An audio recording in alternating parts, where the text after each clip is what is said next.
Well, winter is here, so riding season is over. But that means that build season is just getting started. Now, we've got a pile of bikes in the garage that we want to get started on, and we have. But I've had a lot of stuff going on. My girlfriend was just recently in a really bad car accident. So right now, I had to kind of put builds on hold to help take care of her.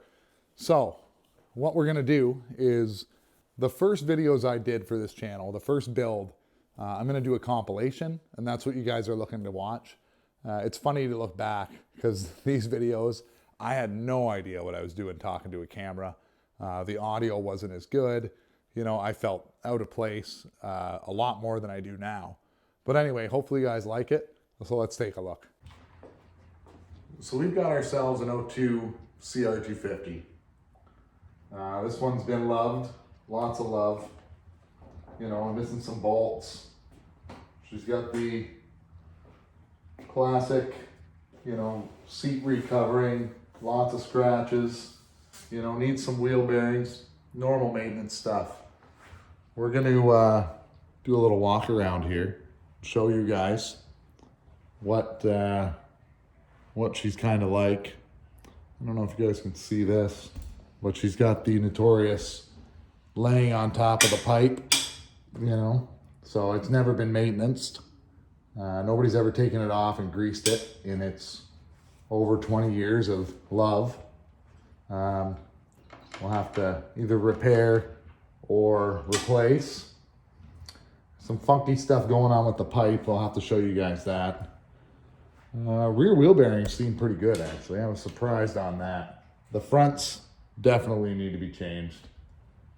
She's got some Pro Taper bars. All in all, this bike was not a bad buy. You know, she's a runner. But what I like to do when I first get a bike home, back in the garage, is I like to, you know, get them here, give them a wash, and see what we can do. We got some other bikes in the garage. They're already all done. Well, I'll do another video on them another time. What else is wrong with this thing? Oh, the painted number plate. You know, we didn't want to spend the 30 bucks on a black one, so we bought some trim clad and went at it. Looks like they painted the fork guards, also the louvers back here. You know, the classic black. We had to paint them, I guess. Let me see if I can get this thing off of here and show you guys this beautiful pipe. Obviously, this pipe has had a lot of love. Something weird. I couldn't figure out what was actually going on. You can see from down here the amount of dents. Look at the dents, but if you look at the dents on this pipe, they're all outwards.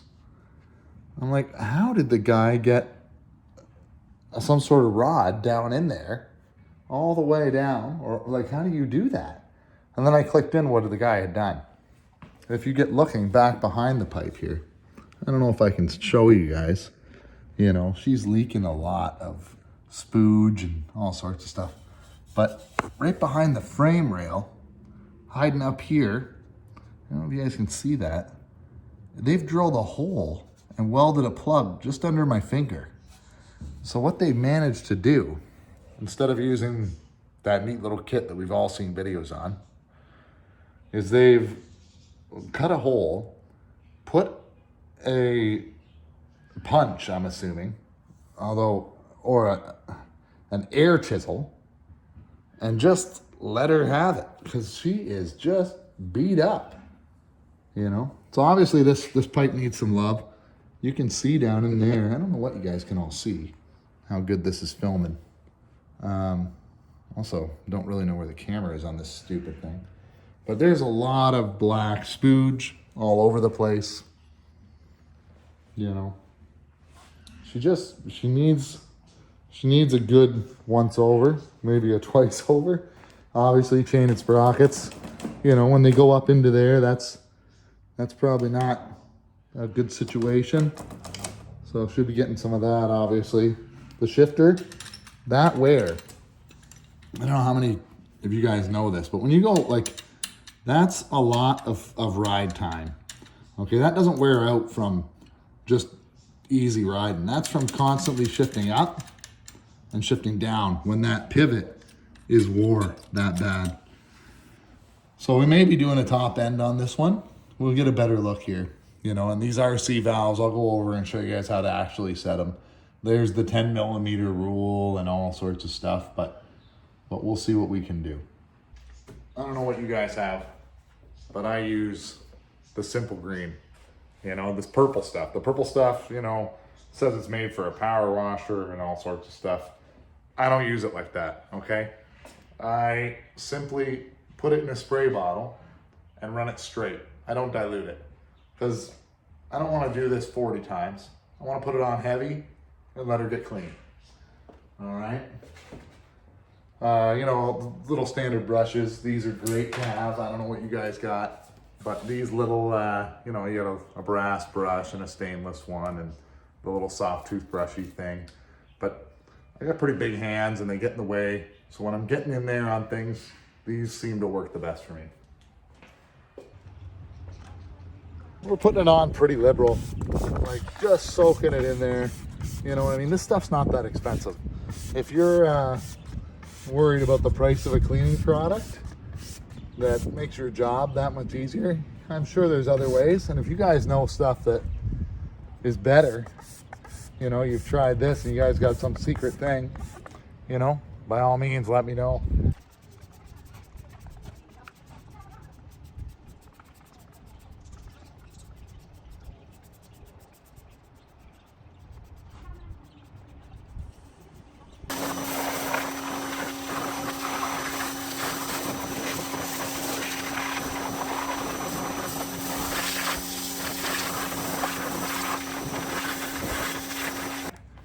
So we got the main first wash done.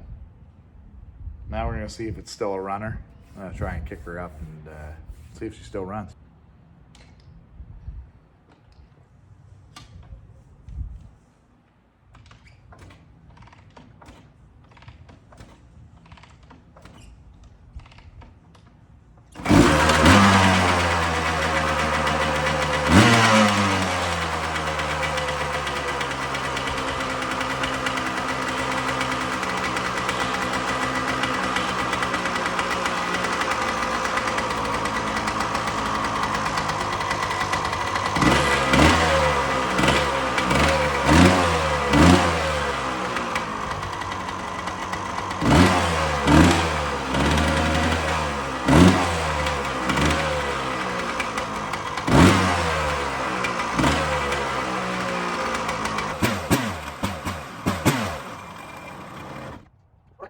Well, I think I know where all the splooge is coming from. Let's go take a look at this. So you obviously saw me going, what the hell is going on? Because the amount of smoke was outrageous. I'm sure you saw it. Yeah, the choke was on and I revved it up with the choke on, and I really wanted to see because the amount of smoke coming out was ridiculous. Now I thought that it was just, I don't know what we can see here. Let me see what you guys can see. And I didn't see it before. Maybe somebody did. And you can leave me a message in the comments if you did. So there's a hole. Somebody decided to push this pipe out. They did a shit job of trying to make the pipe round. And they welded the one. And I don't know what, I'm trying to point my finger at. I really suck at this camera shit. See, it's kind of buried behind here. You see my finger? Let me see if I, okay, so you can see that plug. Well, up here higher, right there, I'm trying to get a better angle. There's just a hole. There's literally a 1/2-inch hole in the exhaust.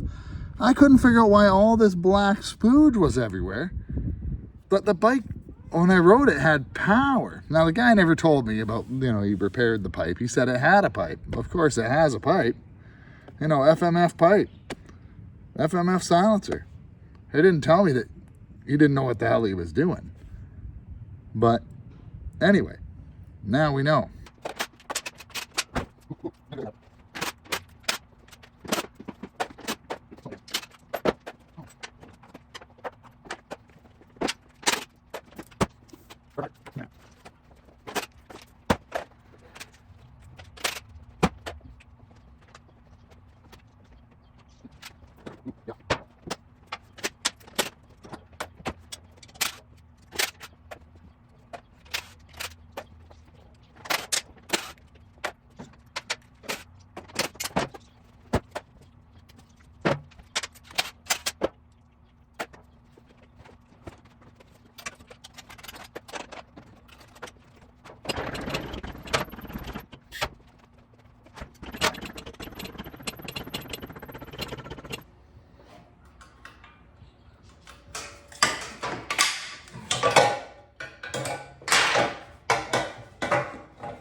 you can see, I don't know if you guys can see, there's a hole. They've obviously tried to plug one, and then they've drilled another and created this giant hole for me to try and deal with. Not a big deal, we can weld it shut. Better than this push-in pin that they've tried to use. It's kind of a joke. Looks like they at one point had some silver tape, like a air duct cleaner or something would have used. Yeah, that's what that is. Come right off. Oh, well, we'll see what we can do. But look at the poor beating. They did a pretty good job. Like, they got the dents out, but for the love of everything holy, you think they could have come up with a better way. Anyway, that's for another video.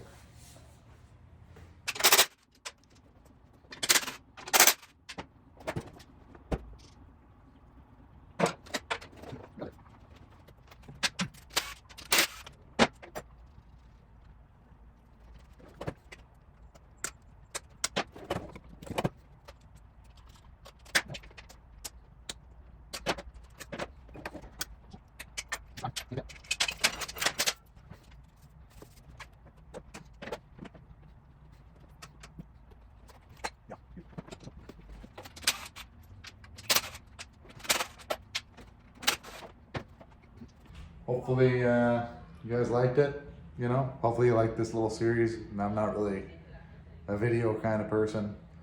Just people told me they wanted to see what I do because I do a bunch of dirt bikes and I just like doing them. So if you enjoy it, you know, do the thing. Anyway, thanks for watching. A lot of people struggle with carburetors. We're gonna tear one apart and show you guys how simple they really are and how you can set it up yourself. When you're working on carburetors, one thing that's important is to keep your work area really clean. I like to use a few brand new rags or really clean rags, depending on what you have. Lay them out so when I tear the carb apart, all the pieces stay organized. But all that grime, it's really good to clean off first before you start taking it apart and getting your whole workstation covered in that dirt and getting it inside your carburetor.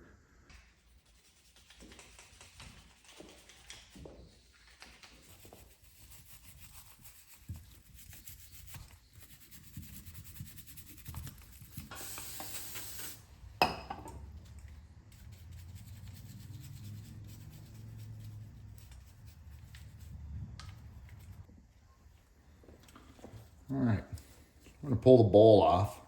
On this carb, you have to take off the drain.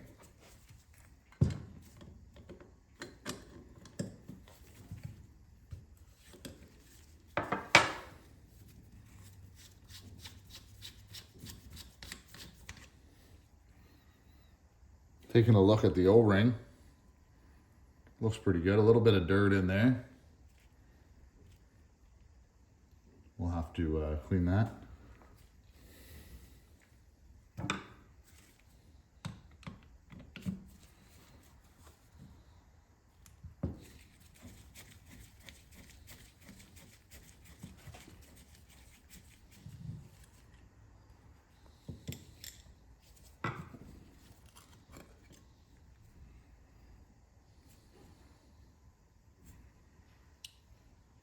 Looks pretty good.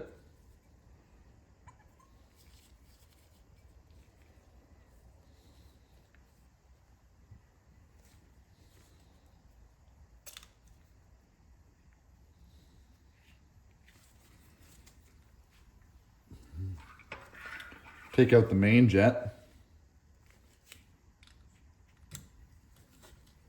6 mil.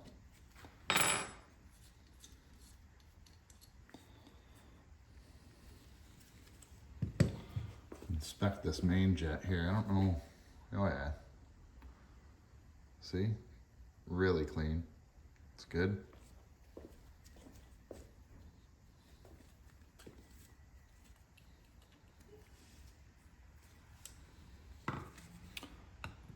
Undo this screw.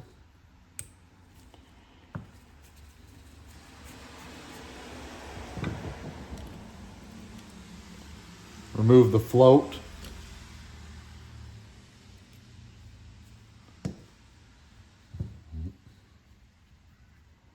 Float pin, it's not seized in. Move the float jet. Take a good look at the tip, make sure there's no damage. Spring is good.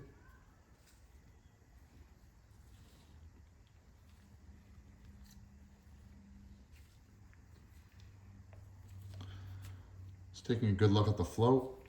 This one worked fine, so there's no need, but sometimes you'll see cracks where fuel's gonna get inside and cause the float not to float.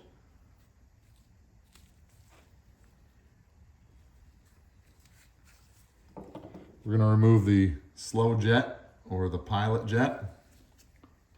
Take a look, make sure it's clear.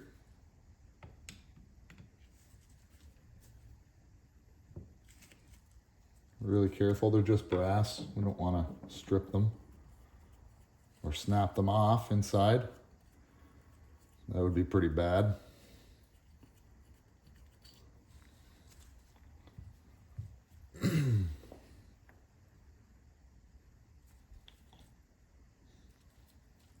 Let's take a look. Where is the light? Oh, there it is. You can see through this one.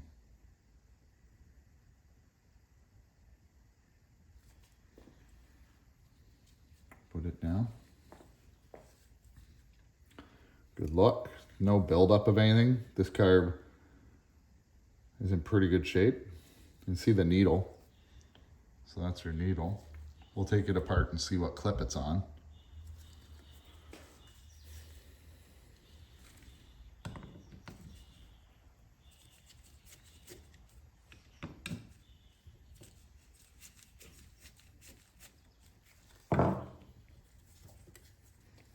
Now the top is under spring pressure.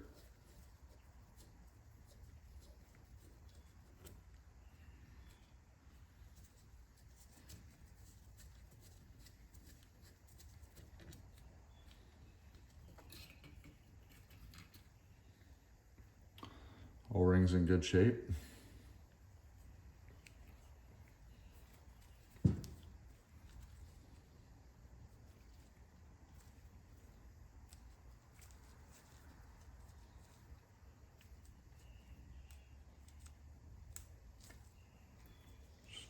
Check that, make sure it's not cracked.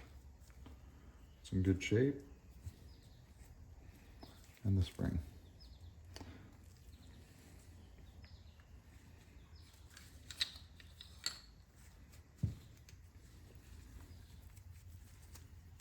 No burrs, major nicks, just normal wear.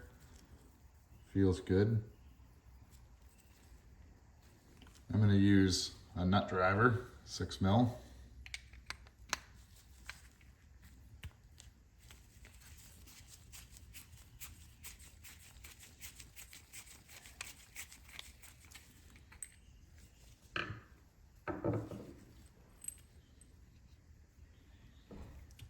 This is where the cable seats, slides in, locks itself against the top so that it can operate.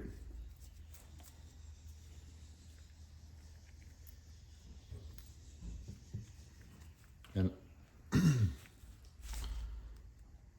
we're in the second position. You can see the first position would be at the top. So 1, 2, 3, 4, 5 positions on this pin. We're going to remove the intake and the reed cage so we can get a good look at the reed valve.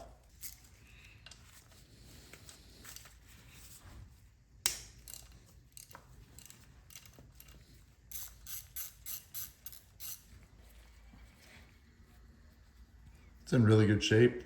I don't see any cracks or wear. Everything's really good. The seal's good. Needs a good clean. All right, so there's the reed cage. Let's see if I can do this with one hand. No.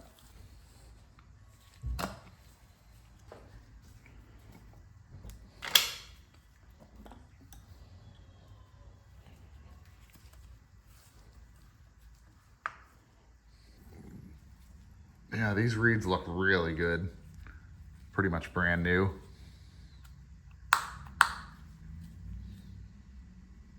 No light coming through. Everything is really good. I'm just gonna pull the spark plug to allow it to move a lot more freely. Get our spark plug socket.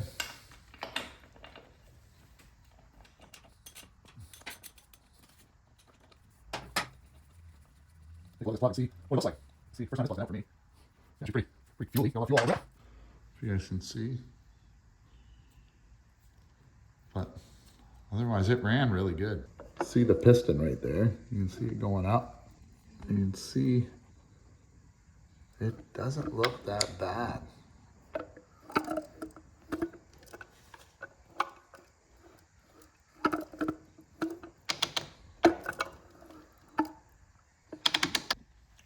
We're going to reinstall the plug, just finger tight, in order to keep anything from falling down inside the top of the cylinder. And we'll do the reassembly, just because we don't need to change anything for our setting.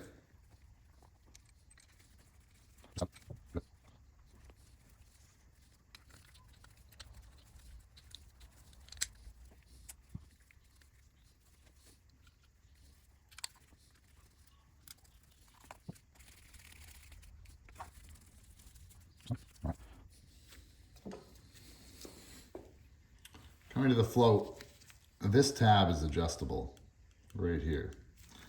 You can get it from the bottom, and it adjusts the float valve. Clips onto the clip like that and hangs there. And to adjust the level of your float, you bend that tab. Ours is set, so I'm not going to bend it. We're going to install our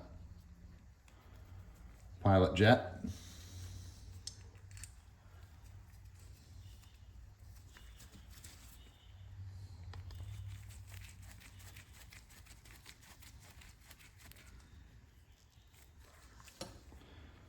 Our main jet around the needle. You can see the needle.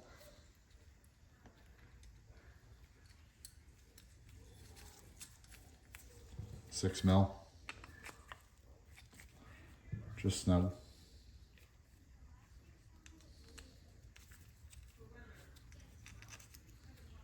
Guide pin.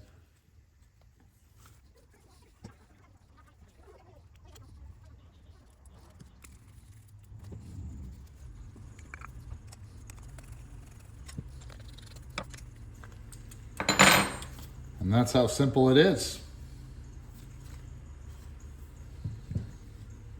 Hopefully you guys got a better understanding of how easy it is to take apart your carb, give it a good cleaning, get it ready to go back on the bike, as well as understanding how the reed cage comes out and how what to look for in gap in the reed valves. These ones are great, so we're gonna put them back in. We're not gonna change them. Well, I'll make another video to show changing your reed valves. Pretty straightforward. Anyway, thanks a lot for watching, guys. This 2002 CR250, it's definitely been dropped a few times. You can tell this rad is right twisted. Today we're gonna take the oil out of the bottom end, and we're gonna drain the coolant system and try and bend this rad straight. So one of the biggest problems I have with buying these used dirt bikes, well, the biggest issues are either case damage or somebody has stripped the oil plug. Now, it's always a scary thing. So I try to get these, get the oil out of them right away. Like one of the first things I do. I want to see the color of the oil. I want to see what's going on. But I'm always worried if they're stripped and I have to figure out a way to fix it. So let's see what we got here. This is the first time I've done this on this one. So we'll see. It's a 17 mil. Oh, it's way too tight. Way too tight here. Always is.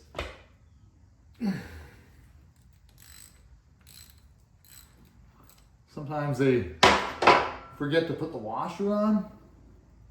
I don't know, I can't see, but I don't think this one has a washer on it. A little brass washer. They're there for a reason. All right, let's see. This one is coming out. It's not stripped. That's a good thing. Saves us having to tear the bottom end out if it feels good. Ooh, that oil is great. So, you can see there's no grit in the oil. It feels really thin, but it's in not bad shape. It's just really gray and dirty. Probably hasn't been changed in a while. Doesn't smell like fuel.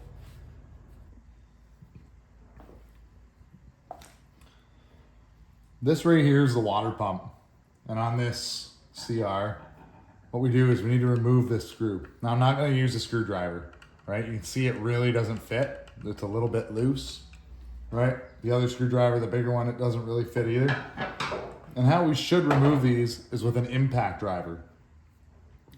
This one I bought, I don't know, it's a Bike Master. You don't need a Bike Master. You can buy these on Amazon, but they're not much money. I ended up buying mine from either Fort9 here in Canada or Royal Distributing. And most likely I bought it because I needed to get above the cost of shipping. But this is the proper tool to use. You set it for tight or loosen, you put it in, and you hit it with a hammer.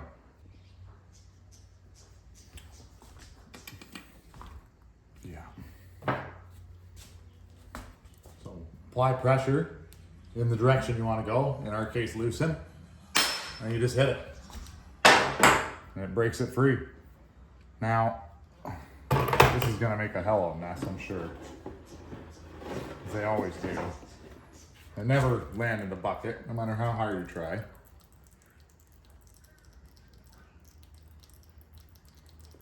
Oh, of course.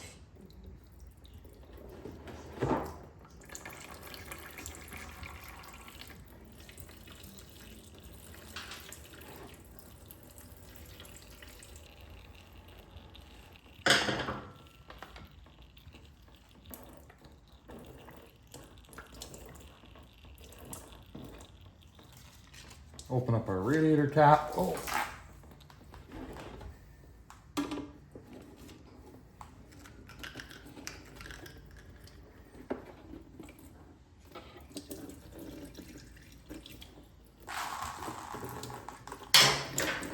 What did I tell you?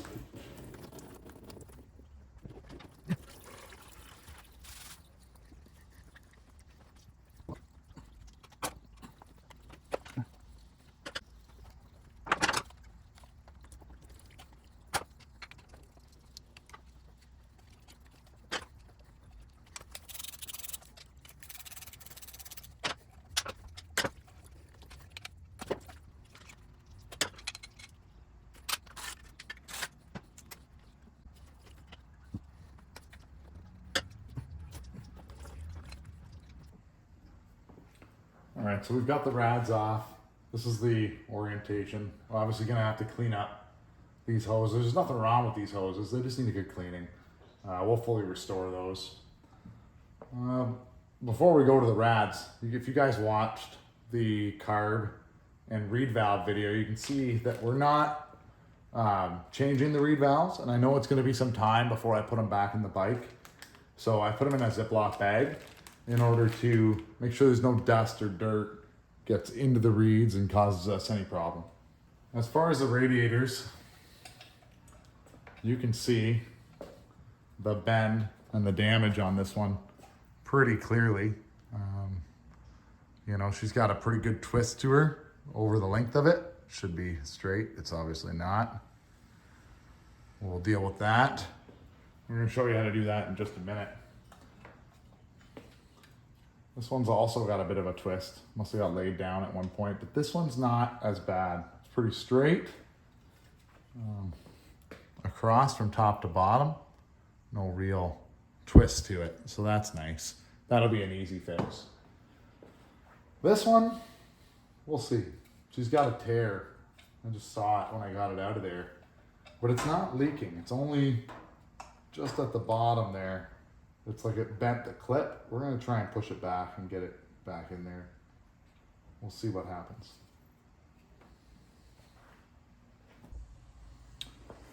So we got a little bench vise with our little soft jaws. We're gonna try and clamp this rad in there as best we can without damaging. It doesn't need to be super tight, but tight enough to hold it. That is the trick. Yeah, she's pretty tweaked. We're gonna try and just push and pull gently. It's aluminum. It's not super hard to do. Just tighten up the vise a bit. Yeah, that's bringing her back a bit. Just taking a look. She's got a bit of a bow to her.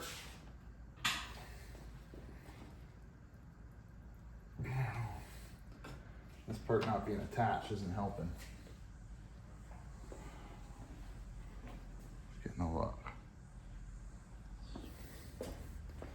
You guys don't really get to see the right picture here. Let me just adjust. There. So she is moving. I've moved it quite a bit. That needs to be bent over. All right.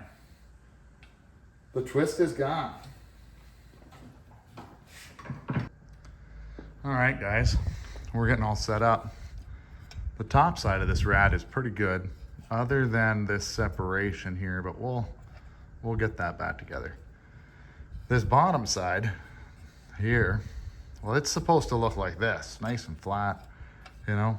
It clearly doesn't, but we're gonna see what we can do and get it there. All right. So we're just gonna put this side flat down on our block of wood. I thought I had a smaller block, but I don't right now. So we're gonna use this one.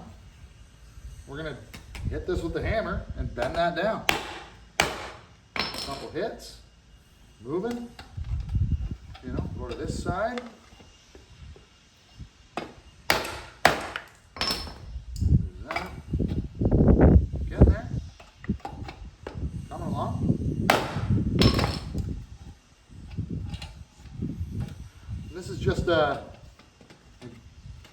little bit back and forth work that we're gonna have to do for a while. This actually needs to go down. We're gonna use a rubber mallet.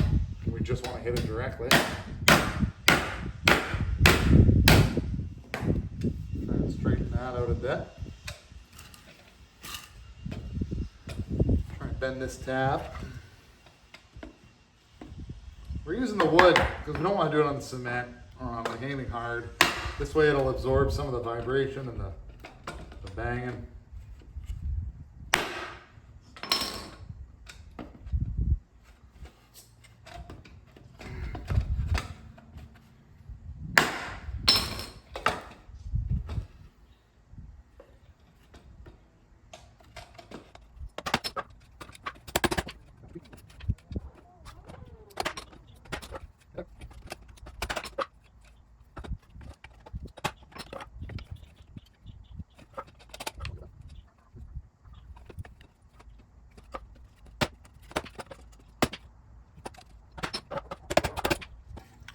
All right, the top side and now the bottom side. Getting a lot closer, you know. We've definitely eliminated most of the twist. Some of that will come back out when we fix that. So I just used Dawn dish soap. Seems to work pretty good. And then if the parts still need more cleaning, we'll use the simple green stuff. Put a little bit in.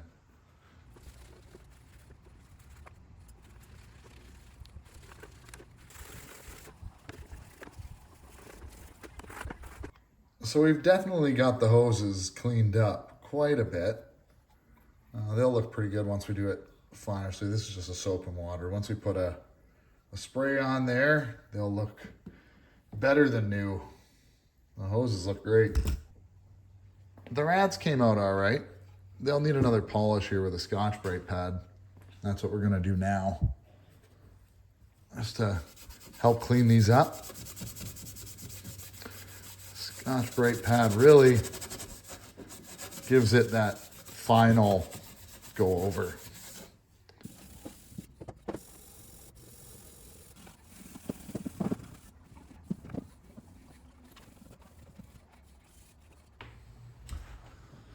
You can already see the difference. This side's been done. A little bit of Scotch-Brite really quickly. This side hasn't. You can still see some of the grime build up. All right, so hopefully you guys were able to see that we were able to straighten this rad. It's not 100%, but it's not that bad. On assembly, it's gonna come together. It's gonna pull itself into place. We'll be able to tweak a few things, but all in all, this rad came out pretty good for what we started with. Anyway, I hope you guys liked the video and, you know, are gonna stick around and see some more. Thanks guys, bye. Today we're gonna try and get more of this bike tore down. We're gonna, hopefully, at the end of it, have the motor out of the bike. So I don't know why every 2002 to 2007 bike with the RC valve that I get, they just seem to not be adjusted right. So there is no possible way that Honda designed this bike to have so much tension on the cable. It's springy, okay? This is a plastic cover on a plastic servo, and it's actually rubber mounted. This servo here, it's mounted on rubber. You can see that. It's designed like for the vibration. It's not designed to have an immense amount of tension on the cable. Like that cable should not be holding a weird position, right? Because it's pulling it around. We're gonna take it apart and I'm gonna show you guys. We're gonna do another video on how to properly adjust it, but we'll show you why this one's wrong first.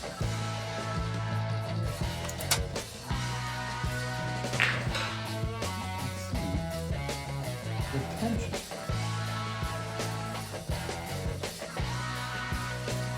It's just wrong.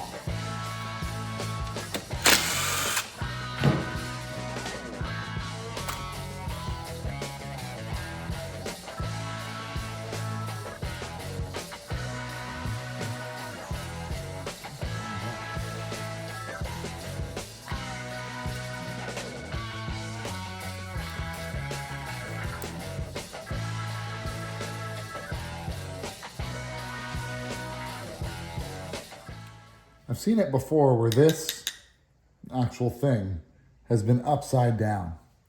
The guy's bike was sputtery and wouldn't operate properly.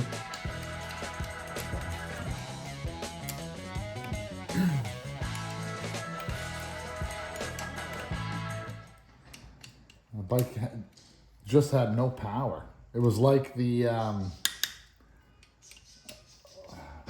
gas was mixed with an extreme amount of oil. Like it was just boggy, didn't have the same throttle response that it needed.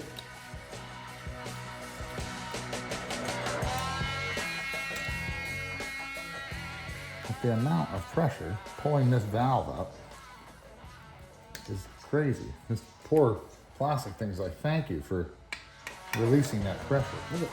Look at the pressure.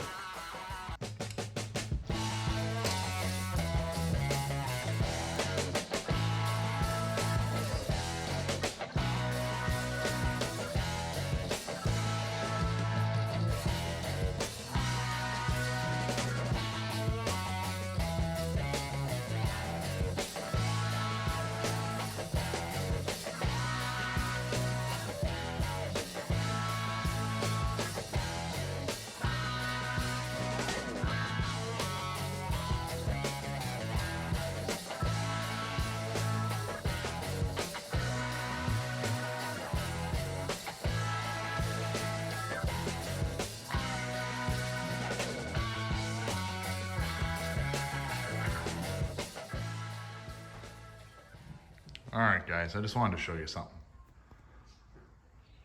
This is wrong. This should be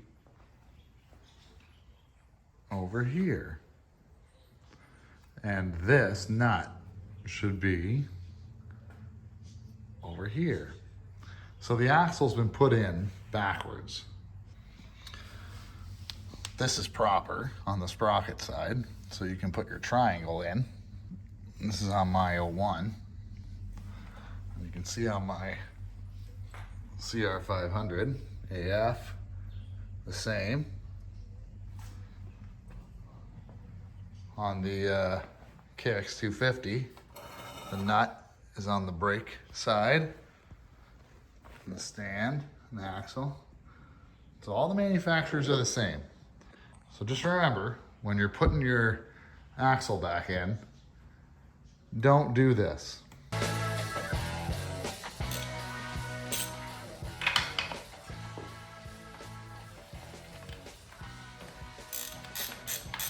That wasn't even tight. Ooh. Man, I'm glad I didn't ride this bike much. Like, that wasn't even, I probably could have done it by hand.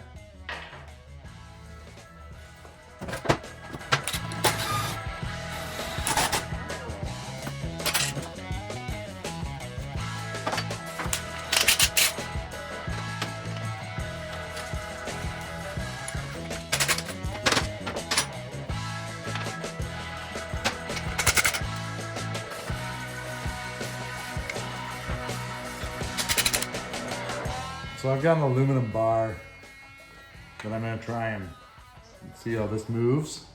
It's solid, so nope. Pretty solid in there. Probably have to spray her down with some penetrating oil. We got the PE blaster. Soak her up good. Move behind.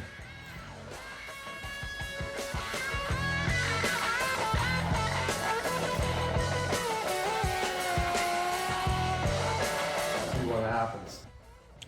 All right, while we're waiting for the penetrant here to do its thing, let's keep going.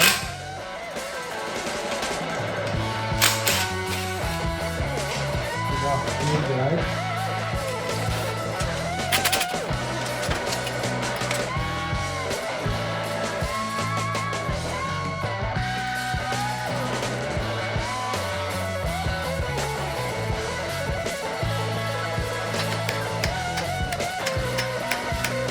So the axle, the other side here, you can see that it's got a big massive burr.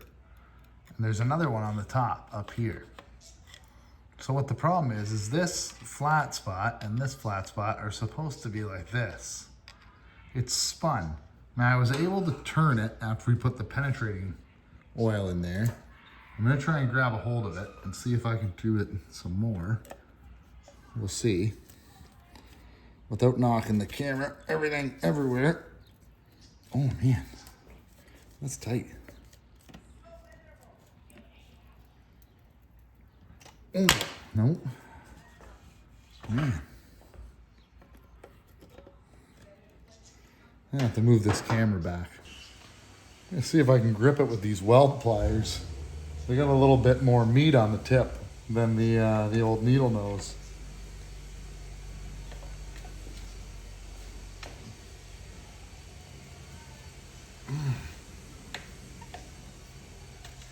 I'm able to spin it a little bit, back and forth, but not past that point. All right, guys, we're resorting to chiseling it with a cheap flathead. Don't do this with your goods flatheads. You know, you don't want to break them. But I think we're getting it. It looks like it's what somebody else did before on this poor thing. See if she'll come out now. Yeah. She's definitely moving. We've had a lot of noise issues tonight filming. Airplanes and vacuums. go.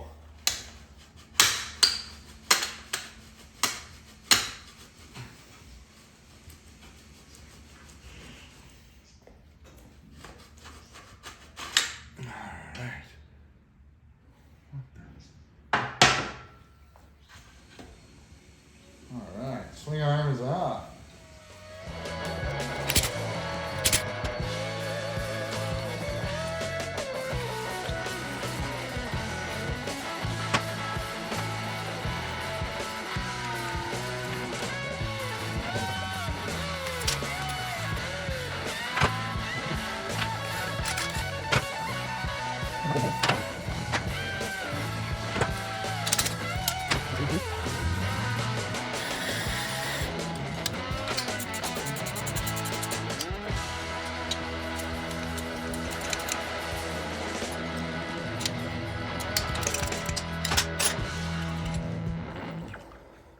All right, guys, as we're tearing apart bikes, it's really important to try and stay organized. So I've got the head stay here, the 2 bolts in it.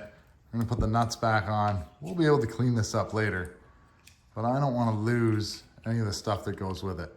We'll grab the other nut, put it on, and then this stays together.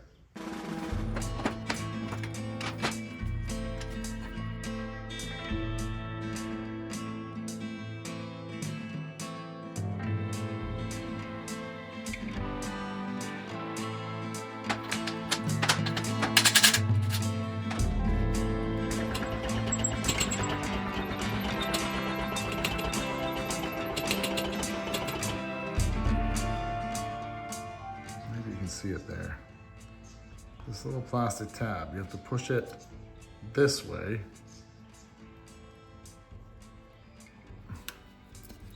I don't know if I can do it with one hand.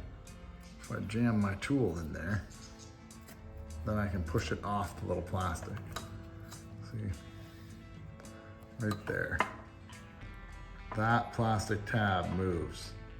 You push it away, you can slide it off these little plastic things. They have a hole in them that it drops into. If you just start pushing on them, you're gonna break them.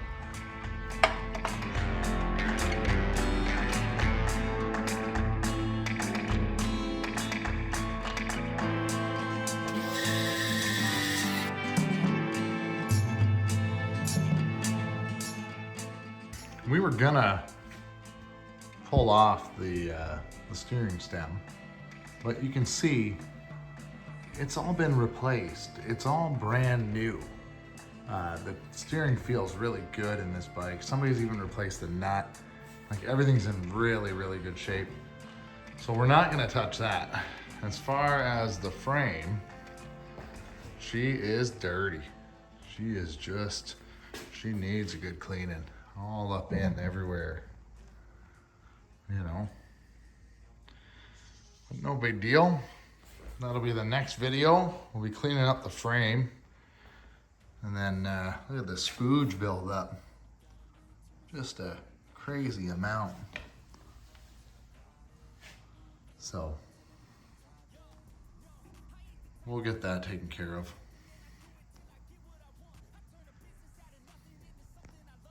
We made some really good progress today. We got a lot of the bike tore down. The rest of pretty much everything is off. Like I mentioned, we're not taking the front end off this bike because it's already all been replaced. The forks have been done. We're gonna work on the rear suspension a little bit, but basically getting everything cleaned up and ready for reassemble. All the parts are starting to show up. Today I received like 4 boxes from different companies. Waiting on a few things still, but that gives us a little bit of time to get this frame all scrubbed up back to where we want it. And man, this bike's gonna look good. Anyway, thanks a lot for watching, guys. And hopefully you like the next one too. Hey guys, today in the garage, well, we're not actually gonna be in the garage. I've got stuff laid out all over my laneway because today is wash day. We've got to deal with this frame. We've got to get rid of all this grime. We're gonna start with a good pressure wash, and then get all our little scrubber tools. And then we're gonna show you how to make this frame look like a new 2023 frame and really have that brushed look. This breather box is filthy. Like, it's got a lot of mud in it. And you really think, like that's not good for your bike. The air filter on this thing was horrible. We've got new stuff coming, but we've got to get this all scrubbed up. We'll get it restored, and this thing will be looking brand new.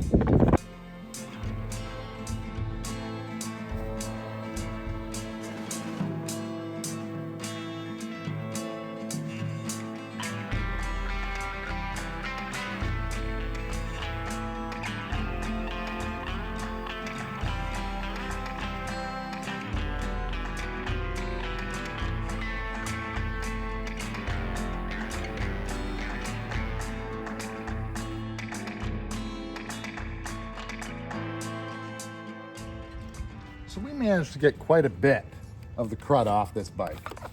But we're gonna soak her down here. A little bit more of the simple green, the purple stuff. Just give her a good going over. This is where these brushes come in handy, right? They really allow you to get in here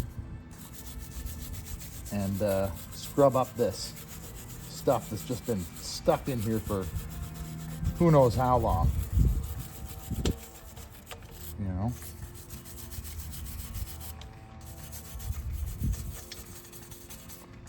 And if you get the big stuff off with the brushes, you can use a Scotch-Brite pad. This is like a fine one. The green ones I think are a little bit more aggressive. And you can really start getting a lot of that stuff off. You know, I know that some guys are vapor blasting their frames, but I'm just gonna straight up tell you, I don't have a vapor blaster that I can shove this in.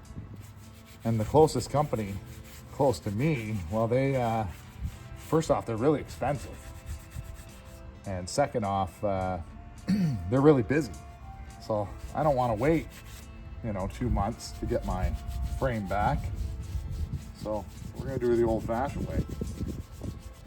Give you guys something to see. But these frames really come out good.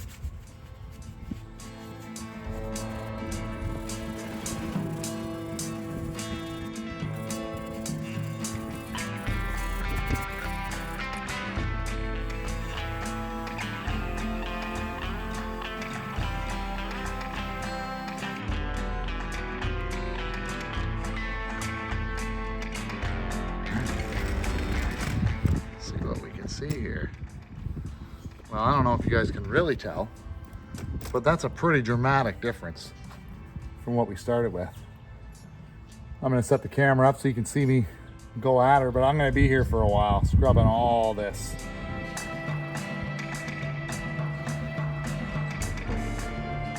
We're definitely making some progress. We're gonna try this and see if we can get into some of these little tight spots.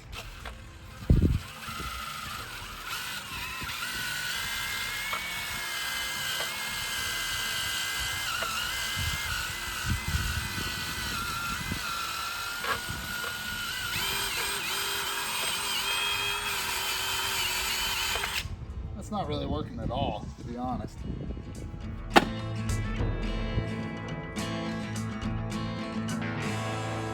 One tip I want to give you guys. This stand is junk, okay? The bike constantly wants to fall off. There's no wind today. It's pretty nice out.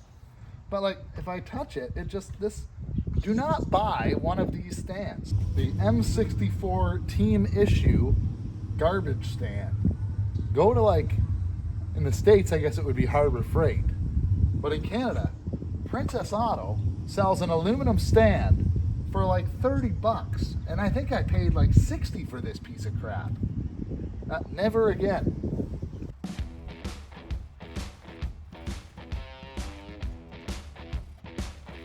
We're gonna use the impact driver again and pull out these screws. Don't want to start twisting them because they could get stripped. So again, apply pressure. Set the wrong direction here.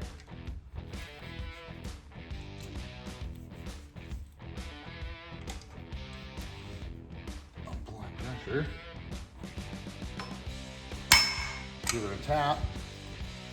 Now she'll come right out.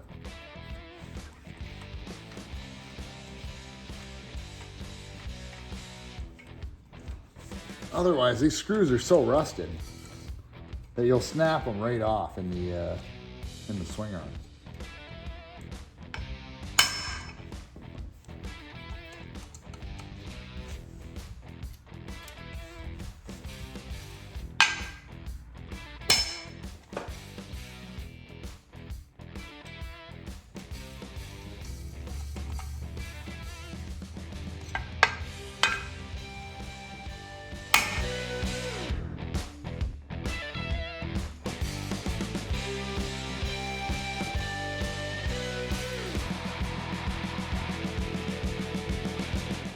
So I imagine it's pretty hard to see, but you can tell, like those screws are covered in dirt and grime.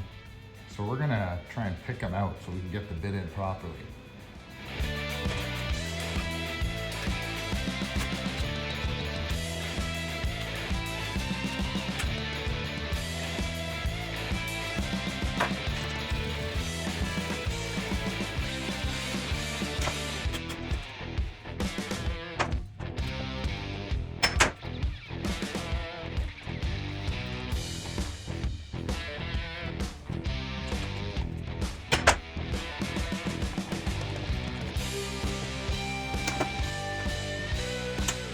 We're gonna get rid of these Rockstar Energy stickers.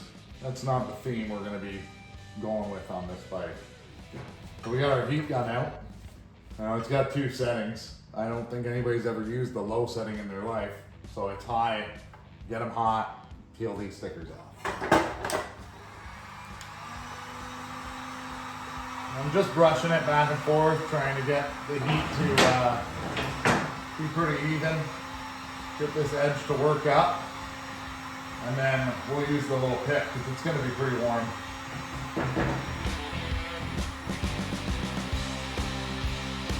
You can see with just a little bit of heat, they start coming up.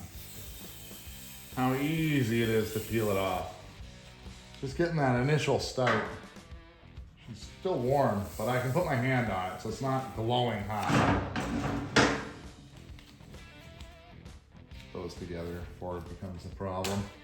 This leftover residue, we're gonna get it cleaned up with Goo Gone or acetone, something that's gonna cut through and clean that up.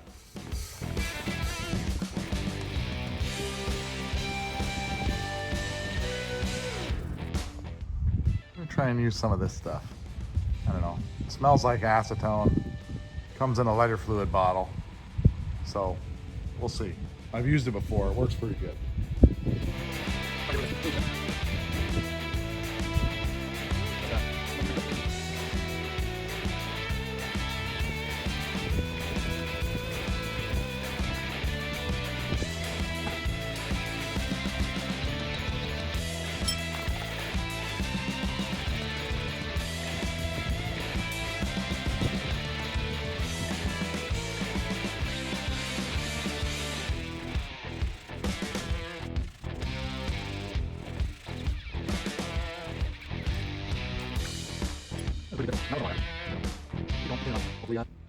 All right, guys, so this chain guide, it's in pretty good shape. So obviously some scuffs and some wear.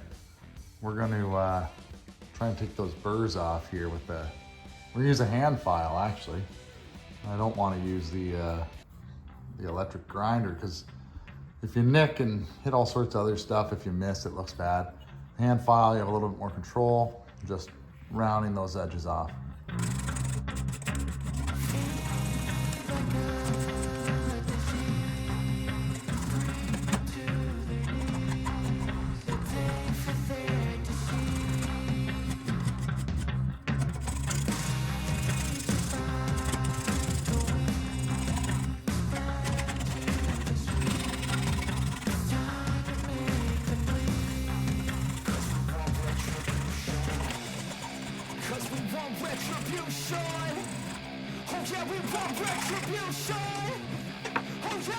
You can see here there's like a handprint we pretty much got it washed, but doing some more scrubbing, I put my dirty hands on it. So what I use to really give that nice brushed look, and this auto sol works really good. The problem, it's not a problem, but the auto sol metal polish, the issue with it is you can actually turn this frame into chrome if you spend enough time on it. This stuff is crazy good, you know, made in Germany, but you know, ocean safe, so you know, you can swim with it, I guess. Anyway, we're gonna show you guys what we can do here. So it cuts like a toothpaste, you know what I mean? You put a couple little dabs, and we're not using much here, because we don't want to polish this up. This stuff's expensive, but you know, you pay for what you get. So straight brushing, that's what we want. Nice straight brushing.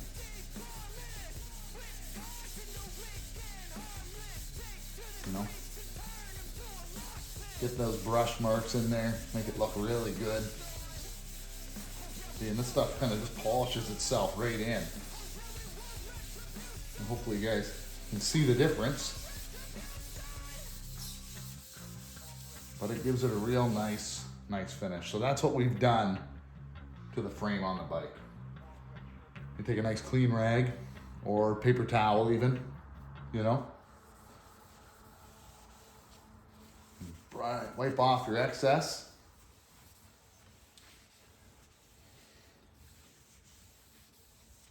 Yeah, that's real nice. It just gives it that nice look.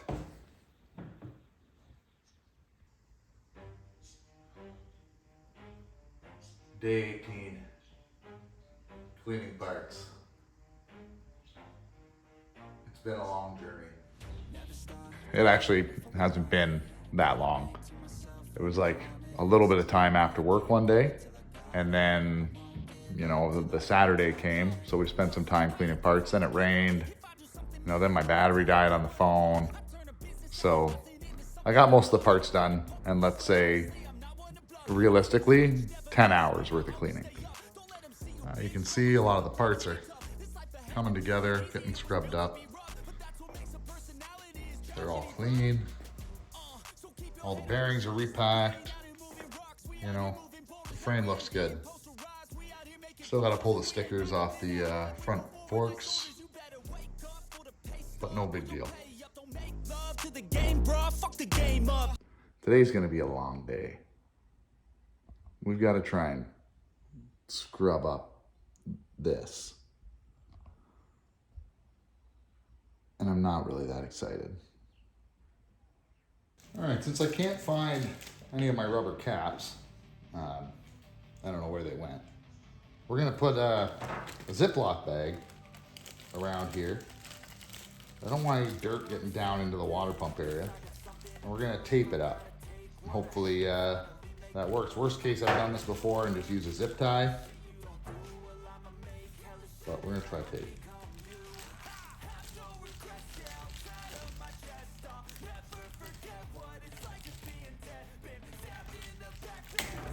If it don't work, we'll go back to the zip tie. I feel this pain, you already know. Turn that to gains, let my money show. I've got these things that I can't let go. Watch me turn this life into something that you could never own. I feel this pain, you already know. Turn that to gains, let my money show. I've got these things that I can't let go. Watch me turn this life into something that you could never own. So fight and die for the things you know you love. Do what you think is right. I'm gonna soak this up a bit more and let her sit.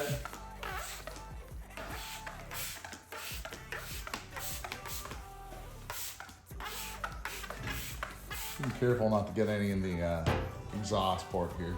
So give me all the scars, I'm a human being. Cover them with tattoos so you can't see. Knew it from the start, you had problems with me. And the things I could be, I just wish I had seen.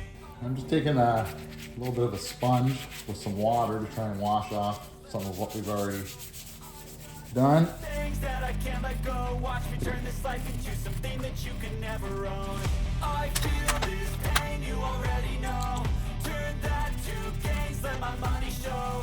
I've got these things that I can't let go. Watch me turn this life into something that you can never own. So fight and die for the things you know you love. Do what you think is right and see life do what you want. So fight and die for the things you know you love. Do what you think is right and see life do what you want.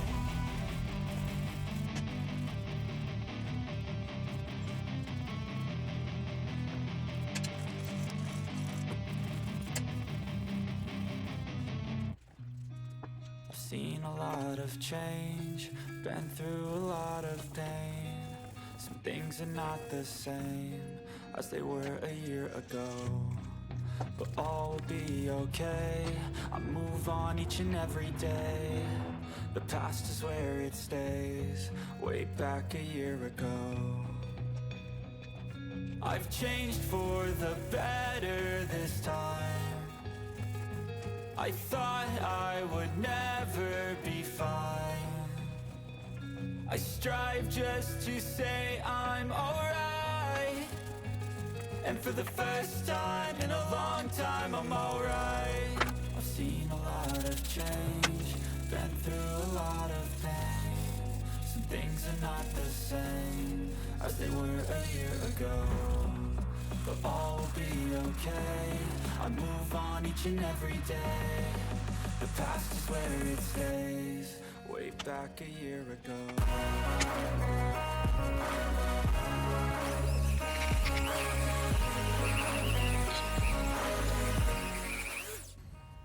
It's not, these brushes are crap, but like, you can't get your hands in there. So we use the brush to speed it up. It's not about trying to polish it. We're just trying to clean this motor. The bristles are gone. Piece of crap. Canadian Tire, Mastercraft ones. For anybody in Canada, they're garbage. Look at that. Well, this motor's definitely cleaned up a lot. You know, it looks a million times better than it did. Got her all scrubbed up. All the little nooks and crannies, even underneath. The past is where it stays, way back a year ago.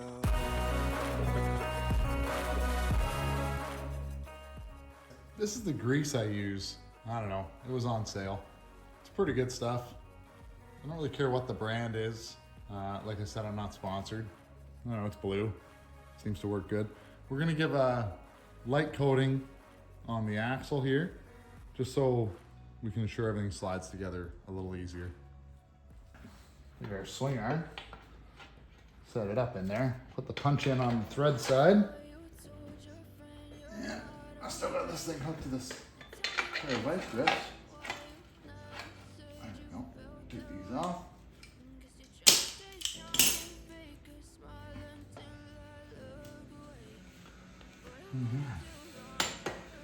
Take out the punch.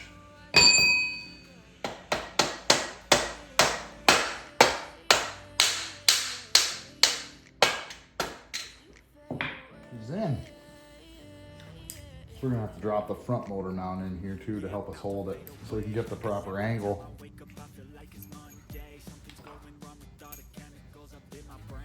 A little grease on it. Gotta build up of my thoughts sitting in an ashtray. I'm sorry that I'm so inconvenient, okay? Just let me be. There we go. Little pry bar there just to help lift the weight of the motor. I never really asked to be brought into this place. You wanna love me? Well, And then torque it down. 65 foot-pounds is what my book says.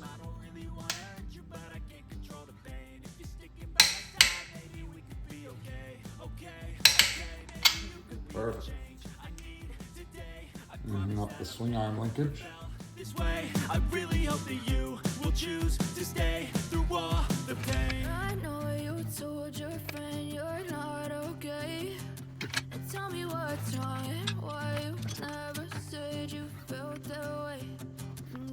Install our reed cage, but I like to put a little bit of grease just to help hold the gasket, like very light.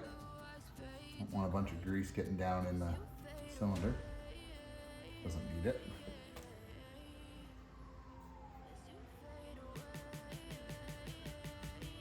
And then when you're reinstalling on the 2002, this is up. It's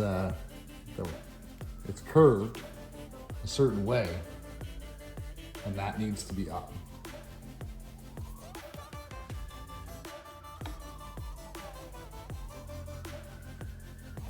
We'll install our intake.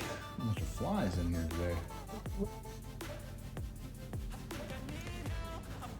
Got some new hardware for that.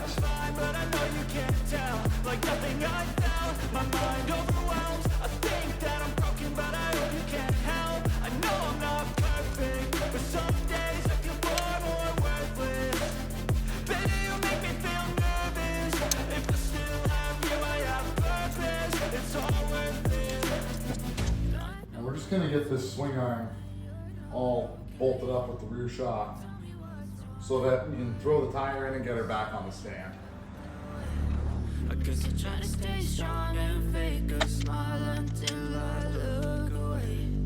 But I've known you too long, it hurts to watch your blue eyes fade to gray as you fade away. Well, our 02 CR250 restoration belt is moving along pretty good. Had the motor out, scrubbed, cleaned, back in. You know, the frame's been done, swing arm's done. There's not much more to do. We're gonna be pulling the tires off, doing bearings, new rubber, chain and sprockets. So those will be the next couple videos. And then it won't be long until it's fully back together. Anyway, hopefully you guys liked it, and hopefully you like the next one. So today, we're doing the rear wheel bearings, because they're actually pretty bad. And we're gonna try and put the rear tire on. First things first though, we get our bearings. We got a All Balls racing kit here. And we're gonna throw it in the freezer, let them shrink up.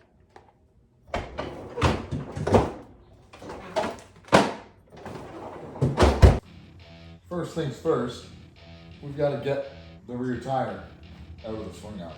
It's only hand tight right now. And we'll lift up our jack here. Welcome to my party, we're just getting started. A life is a dream or a nightmare scarring. So when it comes to pulling out your axle, make sure you put your spacers back on and all your wheel spacers and your like tightening blocks in the order you took it off. It's really easy to screw this up. Now obviously, pretty much everybody's got one of these now. Dirt Bike TV, the channel they're there to thank for this, you know.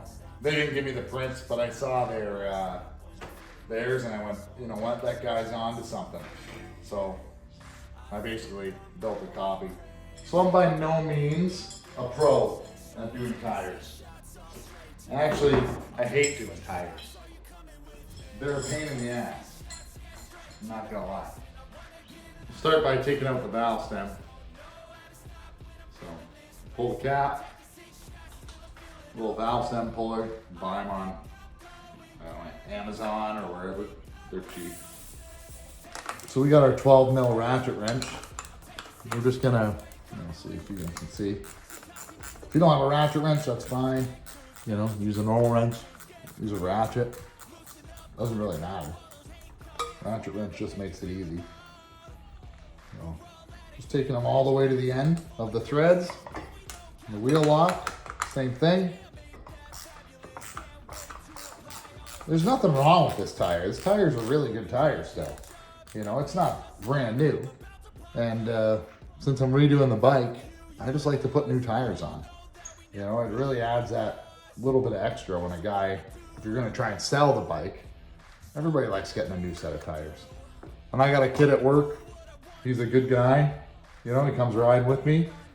We're gonna throw this tire on his bike. Windex is my cheap lube of choice. So I go around, spray up the outside bead, you know. Take our spoons, these ones, actually, you know what? These are good. So these are the Motion Pro spoons. All right, I've tried the cheap ones off Amazon. I tend to really damage tires when I use those. But these Motion Pro ones, a buddy of mine bought them. He said, here, you can have them. I'm never gonna change a tire. I'm gonna make you do it. So that's how I got them. And then I bought more because they're that handy. But they don't seem to damage the tire. The rim is easy. So you can get in on the rim and then just push down to break the bead. It comes off. All right, so you just put your tool in, push down, and it pops off the bead. We'll work our way around the tire. Right, the rim lock's right here. Feel it. Push around. Right, this tire's off the bead. Now we're gonna flip it and do the same on the other side.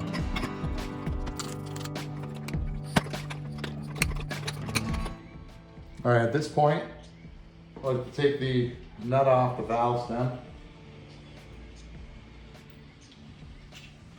You know, sometimes it's a little washer, sometimes it's a rubber one. Doesn't really matter. Just take them off, set them off to the side. And the rim lock's here, so we're gonna start the rim lock kind of against ourselves. We're gonna put one in, pushing down to get it into that. You want the tire to drop in. You see how your rim is shaped? Right, well, there's more space right there. You want to shove your rim or your rubber down into that part of the rim while you work it around, you know? We're gonna get two going here, right? Walk them underneath the disc. Right, come over here with the third one. Makes it a lot easier. We got some more of these. If you guys are better at this than me, good. You can come over and do my tires because I hate them.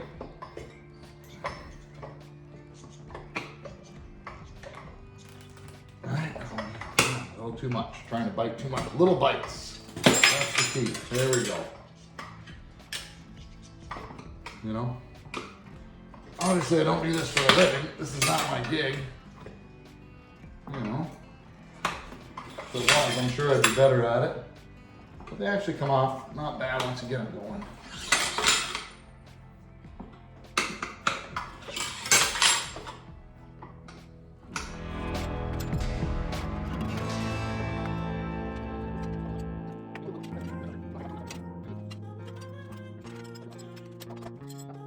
Put it off. Here we go. I'm just gonna push it past the rim. That easy. All right, so we got lucky. This one's still got a pretty good rubber, right? We're gonna take it off right now so we can wash this crud all in here. We're gonna try and get it out as best we can. We don't want to put that in our brand new tire. So we're gonna take off the rubber band. Now, if you're doing this at home and all of a sudden you're ready to go, you want your bike ready, and there's no rubber band. Oh no, what are we gonna do? Well, I don't know what you guys have in the States, like duct tape and stuff, but we have Gorilla Tape. I'm sure there's Gorilla Tape down there. But I'll put Gorilla Tape in here and just trim it so it doesn't catch where the tire has to seat here on the bead. And just trim it so it's covering the spokes so they don't end up, you know, poking the new tube. See, on this other rim, somebody's already done it. Wasn't me who did it last time, but they did a really good job. You can see they put the tuck tape or the Gorilla Tape to cover all the spokes, which is perfect. And then left a lot of room for the tire to seat, right? We're not even gonna have to repair it. We're just gonna scrub this up so that the tire going on has a good seat on the bead. Yeah, we're laughing. So on the 02 CR, we got a brand new Dunlop tire, an MX33. So, baby powder. It's close. You're open. A little bit in. stopped raining. Should probably use this outside. I just keep spinning it around until it uses a bunch of it up.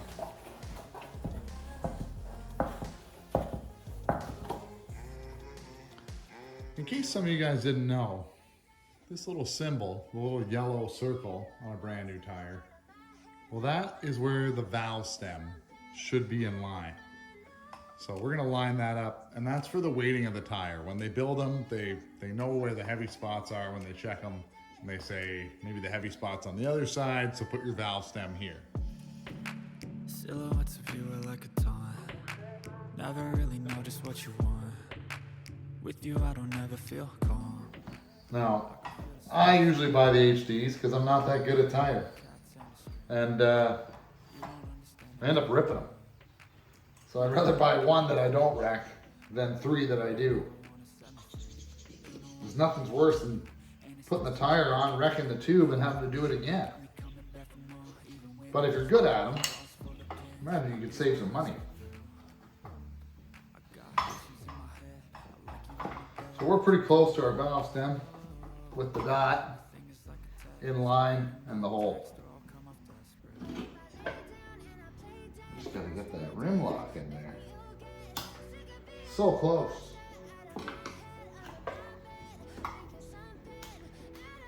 There we go. All right, back to the other side. Almost done. So if I play dead, will you regret everything that you did? One day when I actually get good at tires, I'll make a how-to video.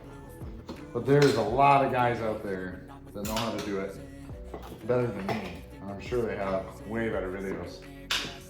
But just because they make it look easy, you can see how bad we struggle, I guess, on this O2. This is an Excel rim too, I think, because it's got the different spokes. Excel spokes are different than your normal stock spokes. Of course, you need a special tool to tighten them. So that's always nice. My heart's been wounded. Silhouettes of you are like a taunt. Never really know just what you want. With you, I don't ever feel calm. I can feel the sweat inside my palm. She's in. I tell you guys, I really don't like tires. Well, there definitely is guys that put me to shame doing tires, that's for sure.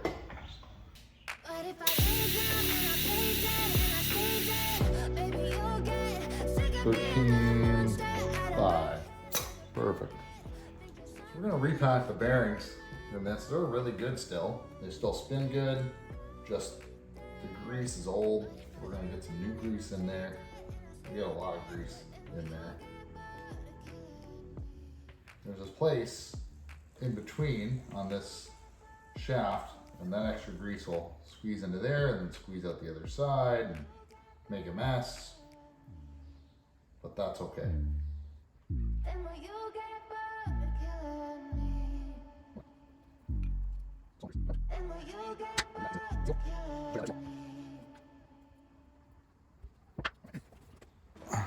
if you guys can see. You can see the seal has a groove in between the outside and the inside, the ID and the OD. And we're gonna pack that groove full of grease. I probably should have put 2 gloves on. I'm gonna have grease everywhere, but that's all right.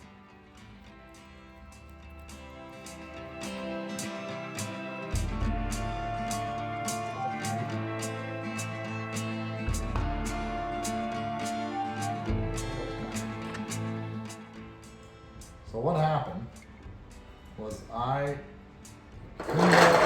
cleaned out all the old grease, accidentally knocked every single pin out. So now I'm stuck trying to put them all back in, and hopefully I didn't lose any. I looked really hard and cleaned up the area, so I think I got them all. But if you've ever had to do this, you know exactly the frustration.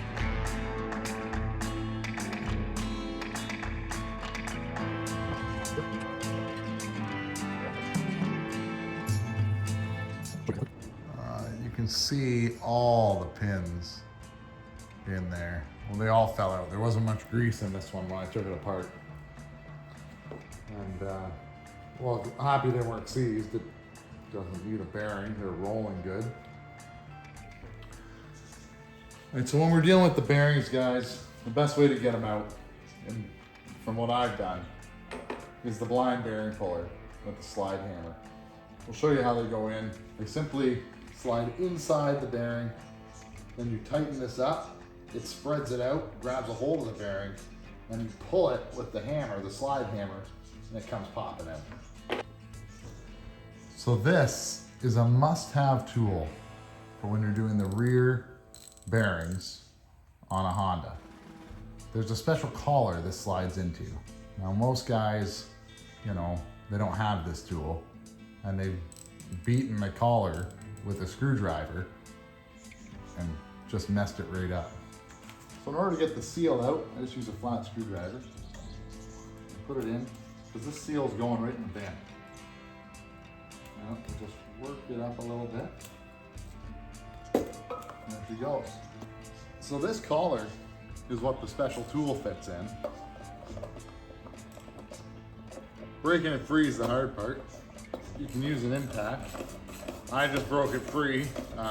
You can heat it, you know, but I already broke mine free and didn't realize I was not filming. So this one's just aluminum hub, a blind bearing puller.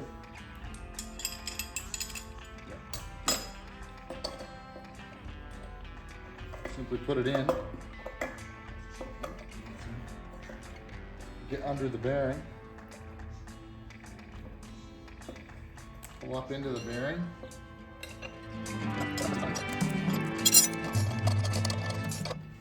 we're going to put a little penetrating oil in there. Out she comes.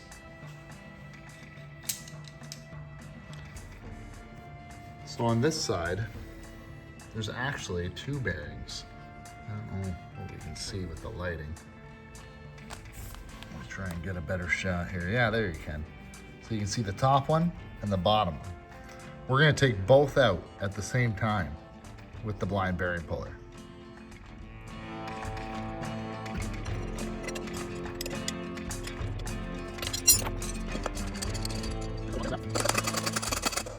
They're moving.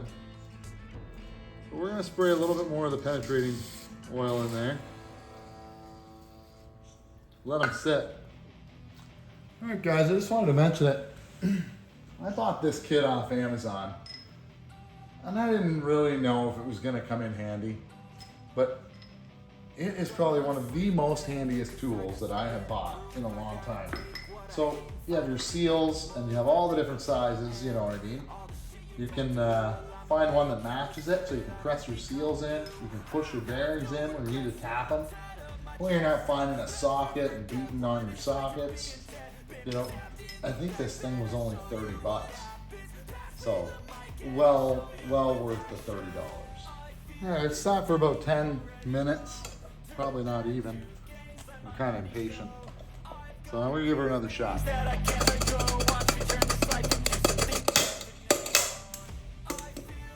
There we go. Look at the crud on there.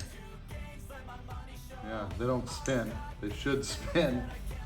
Right, that one's loose, but anyway, they definitely need to be changed.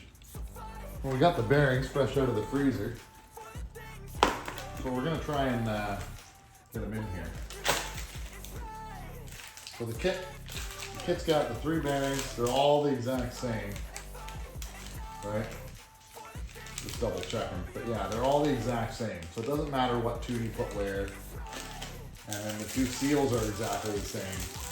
So it doesn't matter where they go.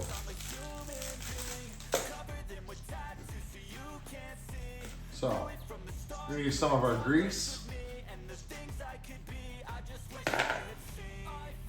On our little brush. Put it down in here to help the bearing slide a little better. Just thin.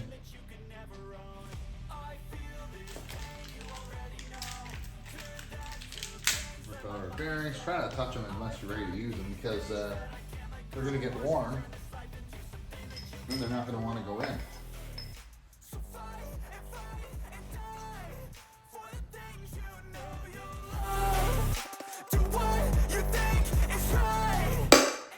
You hear the difference. Once you hear that difference, you're bottomed out. We're just trying to make sure. Right down to the bottom. No problem. Spin perfectly free.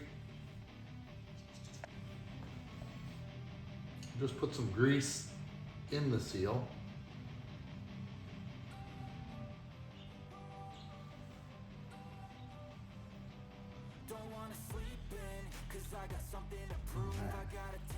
So the seal has a groove side and then the side with all the writing on it. The writing side is up. The groove goes in. And we should be able to press it in pretty much by hand. And it'll hit its little ring. And we're not going to hit it. We're just going to push it in. Perfect. Turn that to gains, let my money show. I've got these things that I can't let go. Do not forget to put this in. It's a real pain in the butt when you do. It just drops down in there. Things that I can't let go. Watch me turn this life into something that you can never run. So fight and die for the things you know. Now, it's just anti-seize, the silver stuff. I'm gonna get this stuff everywhere, I'm sure. Because I think it's impossible to use this stuff and not get it everywhere. Just a little bit. Just a little bit on the threads.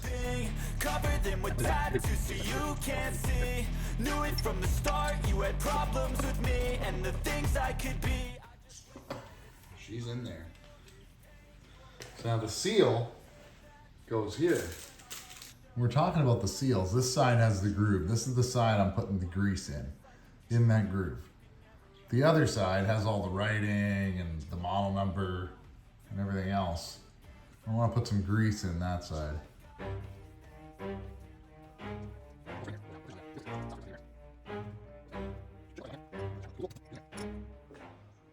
Well, everything's pretty much done.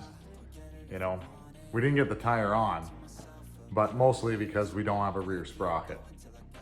The one that's on there's got to come off. You know, the chain sprockets on this bike were pretty bad. So as soon as that shows up, we can really start finishing off the rear end of the bike and getting everything ready to go. Anyway, I hope you guys liked the video, and I hope you're ready for the next one.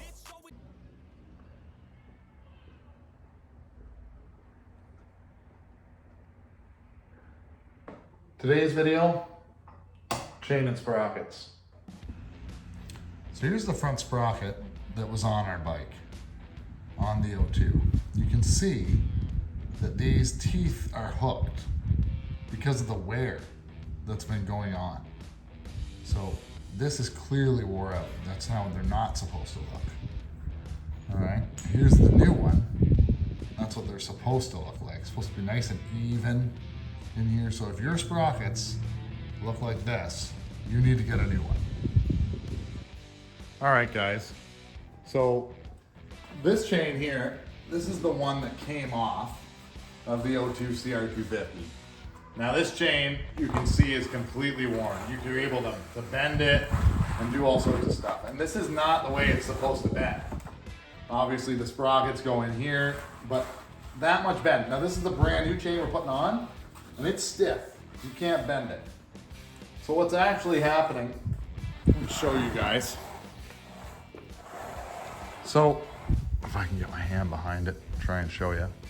So, each one of these has a pin, and that pin goes through two holes, a hole up here and a hole down here.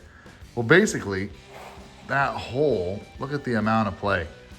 They're basically two egg-shaped circles that aren't circles anymore. And if there's that much play in one link, when you have your 120 links on there, it's going to be substantial. All right, so we gotta get the old sprocket off.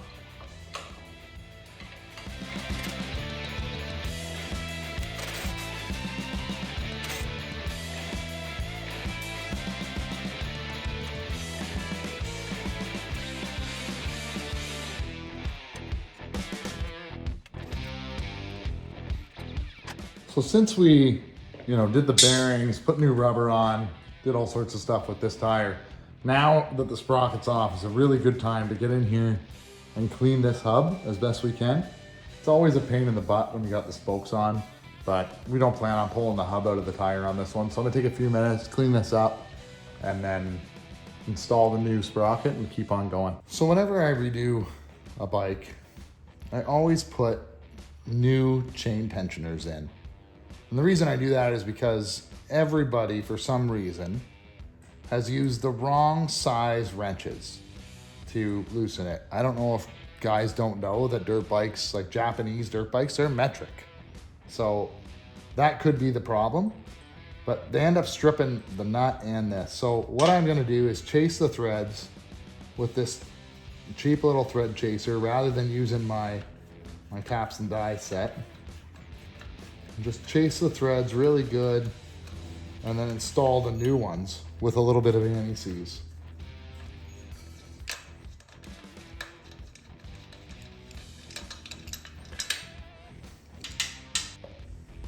So just take a little bit of anti-seize, put it on the end of the threads there, and then just start threading it in.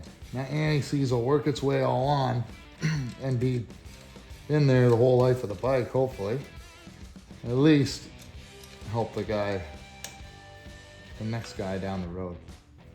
Well, we got the rim pretty much cleaned up. We're gonna go ahead and install this new dual sprocket. So these sprockets, I don't know if you guys can see, the inside part's aluminum, but you got a nice steel outside that's harder and doesn't wear out as easy. So we're gonna give this one a go. You just line it up. We got some new hardware, so we're not going to use any of the old stuff. So I've seen it before where I've taken the sprocket off and guys have put anti-seize on, where when you buy the bolts, new set of bolts, they come with red Loctite. Now obviously you don't want them breaking free, so if you're going to reuse your bolts, you add some Loctite.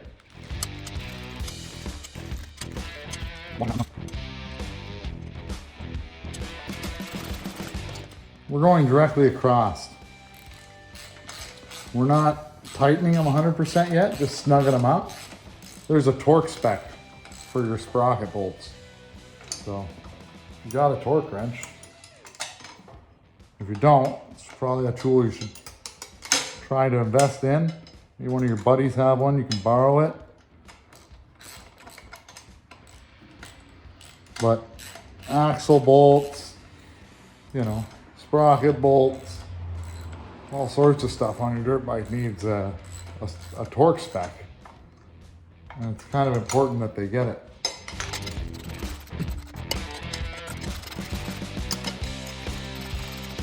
All right, so I checked the book and the torque spec on these is 24 foot-pounds.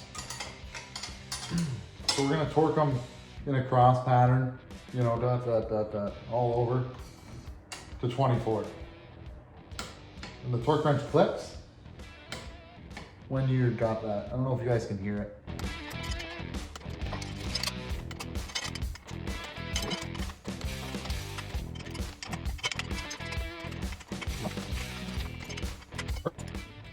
All right, we're gonna install the new front sprocket. Look at this sprocket here. Has these indents. Okay, the one side's in, the other side's raised. This raised side goes out. It's got the writing on it. Just like that.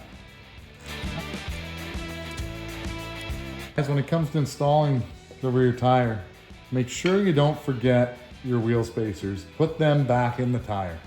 Take them off the axle, put them in the tire. Leave your block on because it has to go in from this way. We're gonna grease this axle up just to help us out a bit, and then we'll get it all back together. But first we're gonna kind of get it back in the bike you know, around the caliper. Right. Just like that. I'm trying not to get grease everywhere. But I think we all know how well that goes. It's a lot easier to get it all over you than it seems to trying to keep it off you.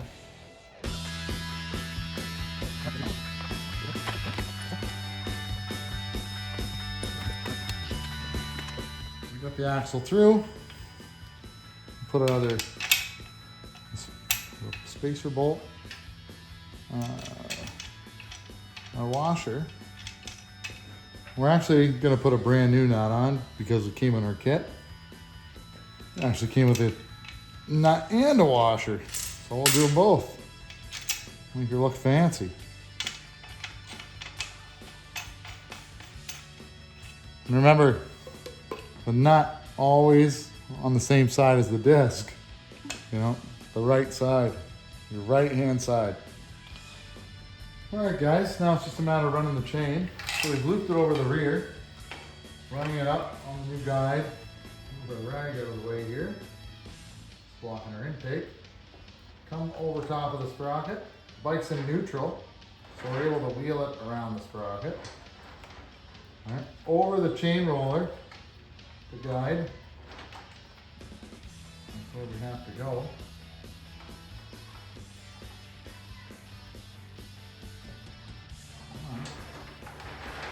I'll try and get out of the way.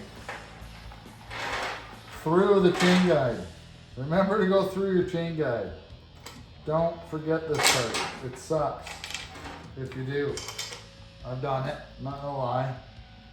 I've done it. You know? So, this is not where I want to adjust my chain. The chain is supposed to have 114 links. I'm not going to adjust it all the way up either because the sprocket will hit the chain guide. You can adjust yours how you like.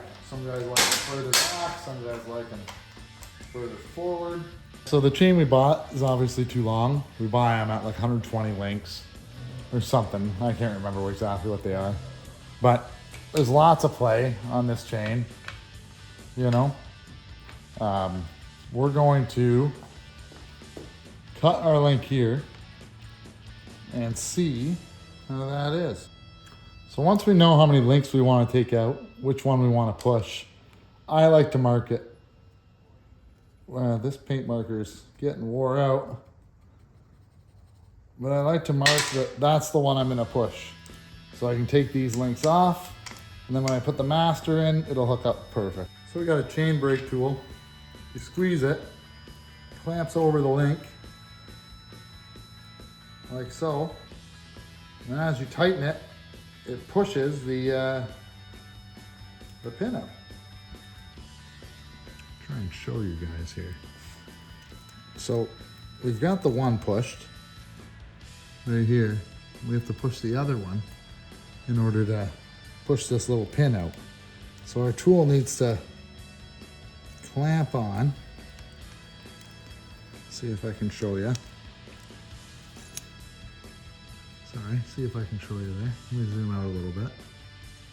And then we'll hold it just like this. And we'll tighten it up. And as we tighten it, it pushes the pin clean out. Zoom out a little bit more. So as you can see, it's spreading it apart, where we're going to be able to take it out, no heat damage, no nothing. All right, pull out the tool. Link fell out. So there is a right and a wrong direction for the master link.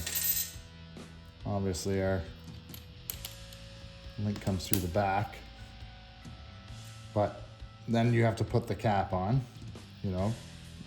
Do a good job and make the lettering look the same way. And then the master clip, the tire runs this way around the chain, so the tire spins.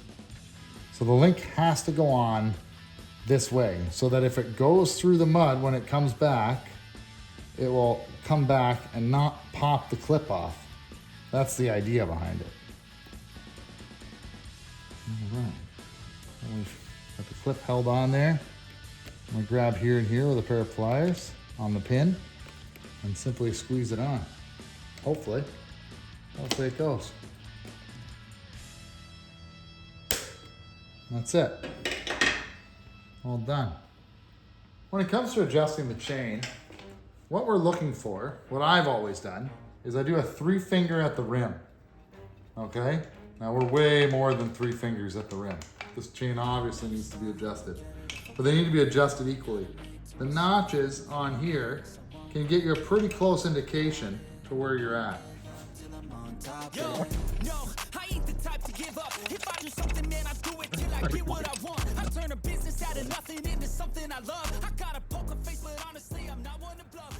Now the bike's off of its own weight right now, so this chain will have to be all pre-adjusted again. Well, hopefully you guys are able to follow along and see. Let's get the chain sprockets on. You know, it's a pretty good move in the right direction. Pretty soon the whole rest of the back end of the bike will be coming together.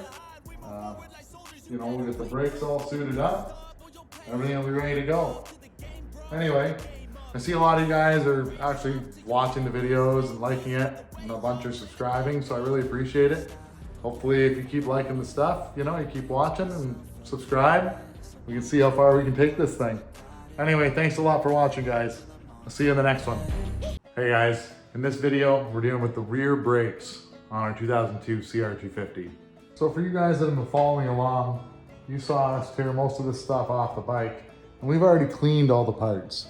We've already tore it apart, scrubbed it in our previous videos. So now we're just ready for the reassembly. The reassembly is one of the tricky parts because people forget where these clips go. They forget where they took them out and how they clip in. I constantly get people asking me, does this go? So we're gonna show you where both the clips go and how to bend them so they can stay in there.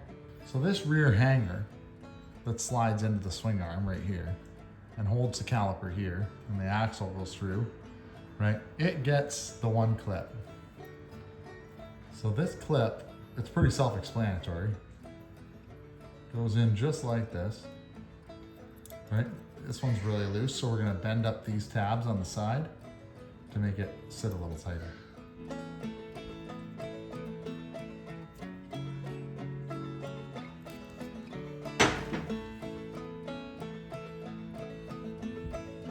All right. So there, we've bent the tabs, right? So we've bent the tabs and now it won't fall out, which is good. It's ready to go.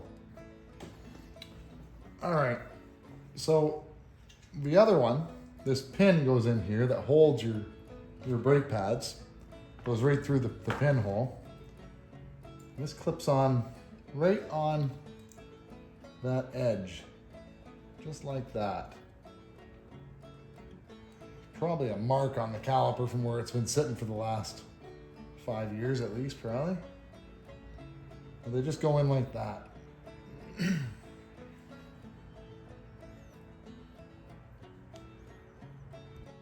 And this bike, we're just using the EBC brakes. These ones are high performance off-road brakes. I don't know, I always use the EBC brake pads. I know you can buy lots of other companies that are $5 cheaper, but these ones, you know, I don't care that they're not red or black. I don't care. What I care about is they work. They work, they're long lasting. I don't seem to burn through them. They've been making brakes a long time. This company knows their stuff. All right, so we're gonna pack some grease into this little boot and this opposite little boot that goes on the holder so that when the two go together, they're all greased up.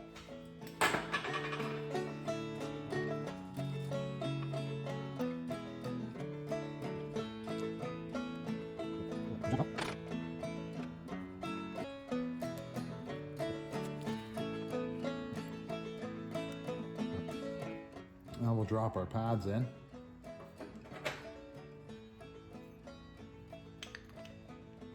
You can see, I don't know if you guys can see, the pad slides into that clip that we placed in. The same goes for the opposite side. Slides into the clip right up there. And then our pin, our holding pin, it's hard to do while trying to show the camera. Slides in across here and threads in.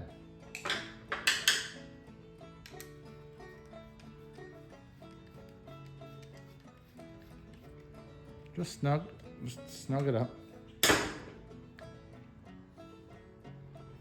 That's it. Anyway, that's the rear brake, guys. It's all back together.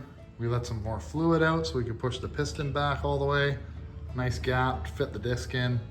No big deal. You know, and it lines up with the axle. So, right on. Simple. There's one piece that gets horribly overlooked on the rear brake is the greasing of the axle pin. We're just gonna put the cotter pin in here. So there's little seals that go up in here. We're gonna grease them up because that's what they need. And just get pressed in. There's a ring, just like all the other seals in the previous videos, that you have to fill with grease. Now they're really tiny, so they don't take much. Spin this over. Push it into that one. All right.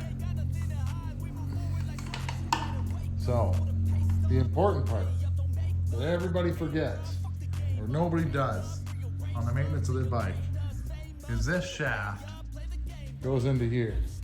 And there's a groove in it, and this shaft needs grease. So we're gonna grease it up really good, prevent any wear, and then install it where it's supposed to be.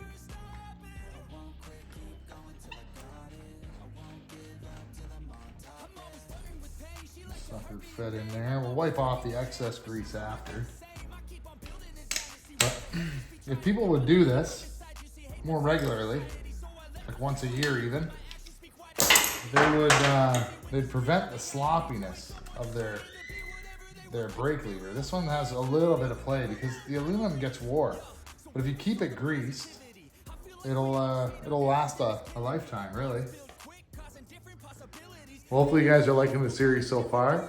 Rear brake's done. Next video will be on the front. And, you know, if you like it, subscribe, like the video. That's supposed to help. I really don't know a whole lot about it just yet. But anyway, thanks for watching, guys, and hopefully you like the next one. In this video, we're gonna change the front brake pads. It's really important when you're doing your brakes to use the right tools. So on the impact driver here, that's a hollow ground bit. And you can see that it's not pointy like a normal screwdriver. So that bit is the right bit to use on a screw like this. So I don't know if we need to impact it. We're gonna give it a turn. No, we don't. We can just turn it on this one. Sometimes you have to use it, hit it with a hammer to break it free. Take that out. Behind that's the locking screw. We just want this taken out. Let me see. So we just want this little guy taken out of there so we don't have to deal with it when it's not on the bike in case we had to hit it. Next, we're gonna loosen off both the nuts or the bolts.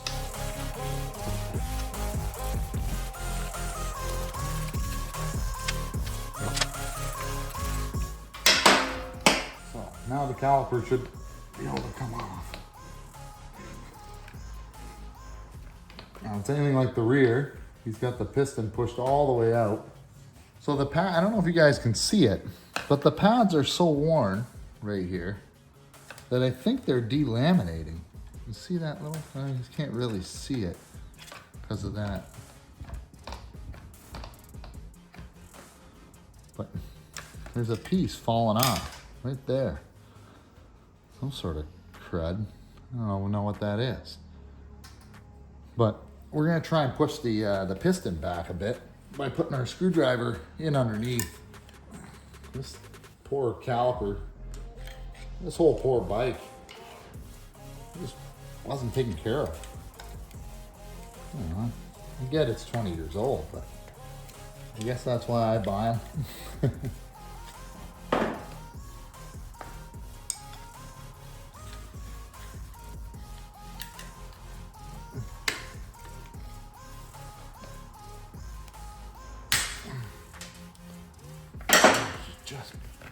There she comes. Finally. Look at the stuff. I don't even understand what that is, to be honest. Maybe the bearings are good? No. So now that we got the caliper off, we're gonna go ahead and try and break that free. Maybe I should have done that on the bike.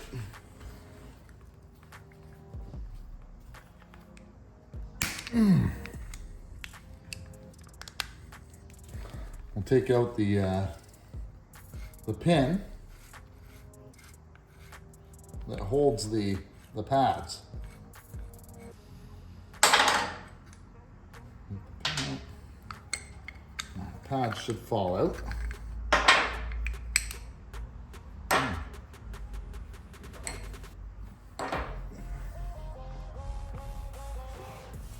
Now we should be able to separate the two.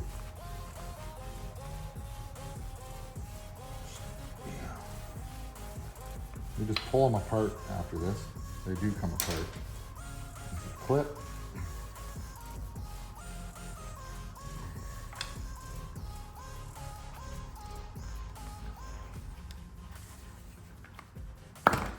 There we go.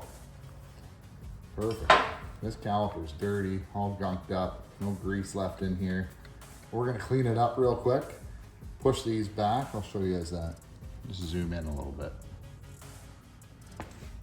So we're gonna throw one of the pads back in. Doesn't matter which one. Man, the wear, the grind. We're just gonna throw one on to help us hold it. And we're gonna use a pair of channel locks across the pistons. And we're just gonna squeeze the pistons back in. It'll push the fluid back up the line to the reservoir. Yeah, they go all the way back in, so that's a good sign. You can see the pistons are in. Now we're gonna go ahead and clean this caliper up. Pulling out our clips, making sure we don't lose these. You know, we don't wanna have to try and find more. So we got this little tab. This one's the easy one. It's pretty self-explanatory where it goes. Right in here. But it's pretty loose. It's just gonna fall out. So we're gonna tighten the tabs. I'll show you. There's two tabs on the side. You can see that. One on that side and one on the other. We just simply need to bend them up. Get them bent up so we can make it tighter on there. I'll just bend them in just a bit. Then the other side.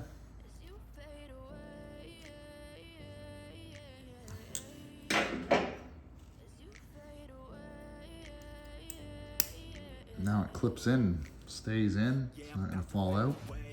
Perfect. The other retainer clip is this one.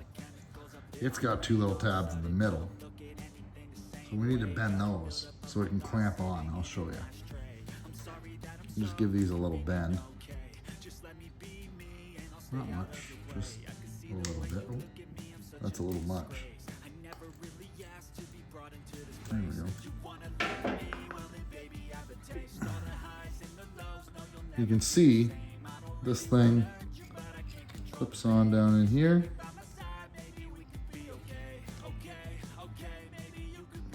Hopefully rolls in. That's how she goes. She's good and tight. She ain't falling out. It has to go around the bottom part here. So when the pin goes through both the brake pads. We'll show you when we assemble it. But right now, we're gonna put some grease in all of our boots here. And this boot as well.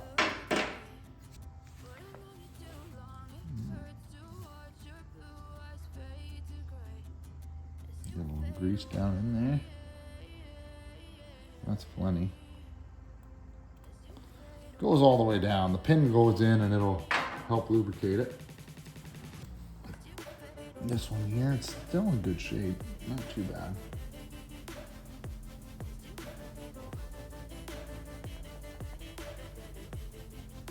There we go. A little bit in there.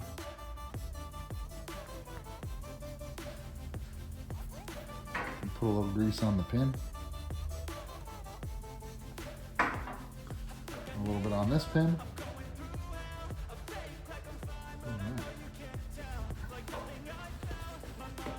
Then we'll stick the two together. These things right inside of each other.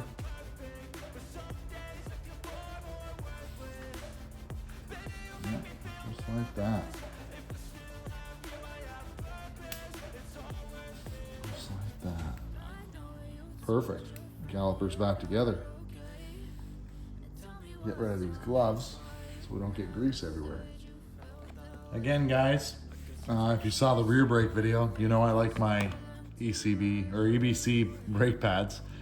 They just seem to hold up really good, and bang for buck, they seem to work. I'm not sponsored, but if EBC, if you see this and you want to send me some brake pads, I'm not gonna stop you. So we got our pads.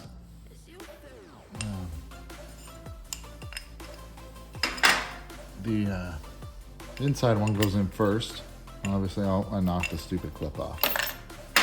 All right, push the clip back in. I just caught it with my finger just right. Of course. Oh, I'm trying to put it in backwards. That's not helping.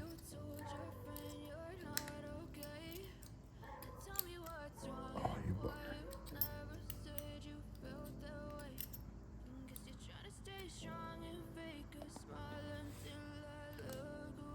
There we go.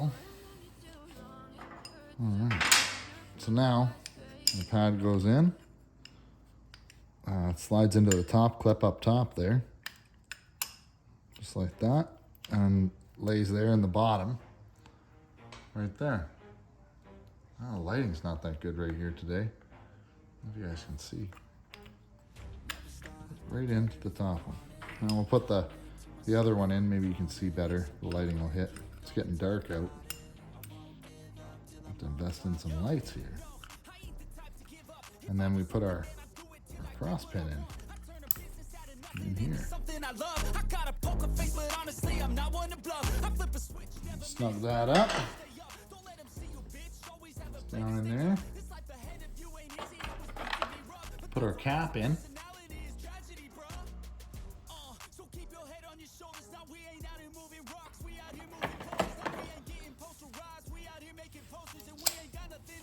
Use our hollow round screwdriver.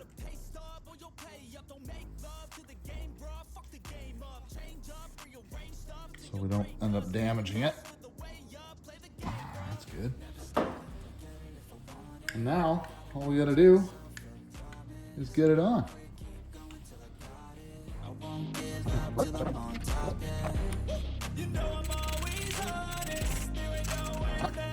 gonna pump up the brakes.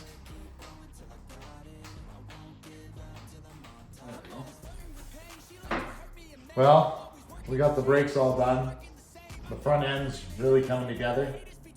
In the next couple videos, we're gonna be working on the pipe, refinishing some plastic, so you guys can see how to take care of a dirty airbox.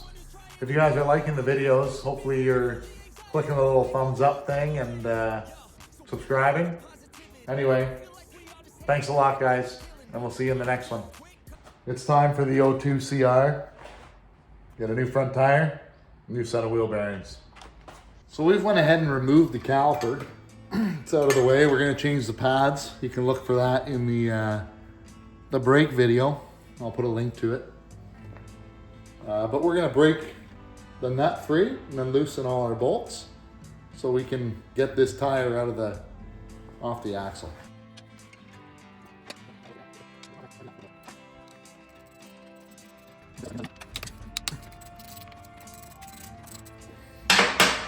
We're gonna take the bolts right out. You don't have to, but we're gonna clean them up. I'll just get our rubber mallet, give her a tap, pull out the axle. She's got fresh grease on it. My buddy had this out not too long ago. I don't know what he did, other than make a mess. Again, when we take out the axle, we'll put our spacers on the way they came. That way we don't screw it up. So we're gonna change our fork guards as well now while we have the tire off, because this little bugger on both sides is really hard to get with the tire in the way.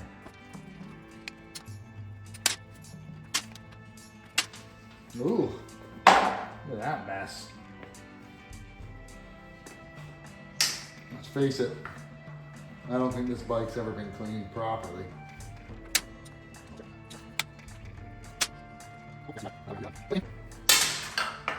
Ugh. So I don't know if you guys have seen these or the little slipper things that you put in there, but you pull your dust seal down and then you can go up in and clean the gunk out. So we're gonna do that. You just need a little flat screwdriver. You just need to get up under the dust seal. Gentle. So I can show you guys. I better show you on this side. You just get in there and pry it down. Yeah, work your way around, get that dust seal down. There's gonna be a little bit of oil because I guarantee these seals have never been cleaned. Well, this guy had it. They're not leaking.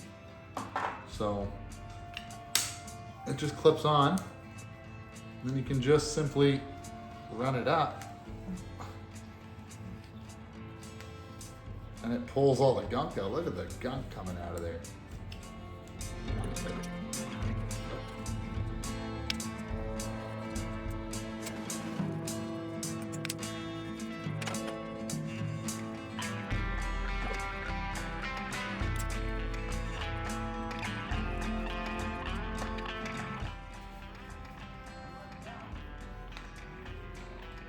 Just push it back up in.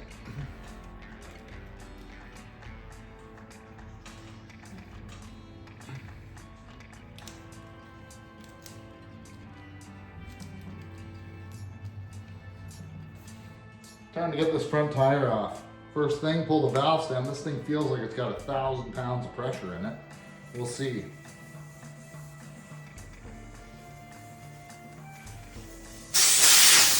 Oh, not bad. Just a really hard tire.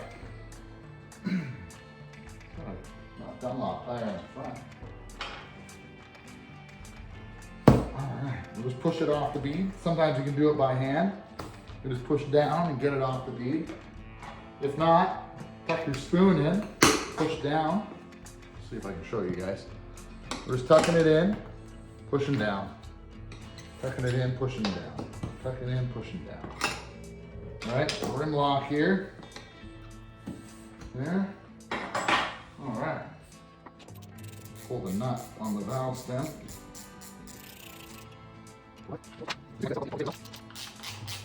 We'll loosen the rim lock. We're not going to take it all the way off. So we just back the rim lock out all the way, get the threads right to the end so that we can push it in. And then it's a little springy because of the tube and everything else. We'll flip it over and break the bead on the other side. See if we can do it with hand. Yep. Sometimes fronts you can get lucky, just save you a step. Because when you're changing the tire, You want the tire to be able to get down in this area, the hump there. That hump, you can push the tire down in, helps you change it from the other side. We're gonna start on the other side so we can use the disc to help us hold our spoons. One thing I like to do is some Windex. Just give us a little bit of lubricant for our spoons. Get it down in. Windex is cheap, doesn't have to be the brand name. We jam our spoon in, we're gonna put the rim lock.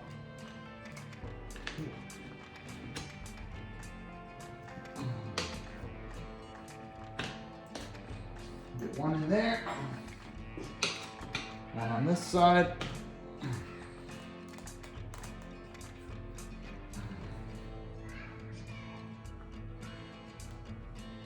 Get that tire pushed down in. You can see it's giving me more to play with here. And then it'll peel up over the rim. Stand this way so you guys can see. Take our third spoon. We use the Motion Pros. They work really good. Nice spoony ones. They're rounded. I like them. A buddy of mine gave them to me and I bought more. Getting her in there about 2 inches apart. Put her down. I think I leave that one in to help me hold it.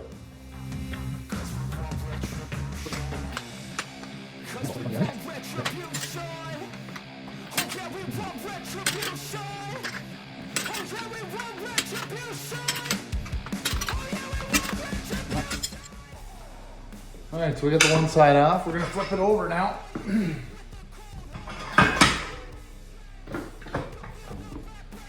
Get her down into the other side. We're gonna start at the rim lock.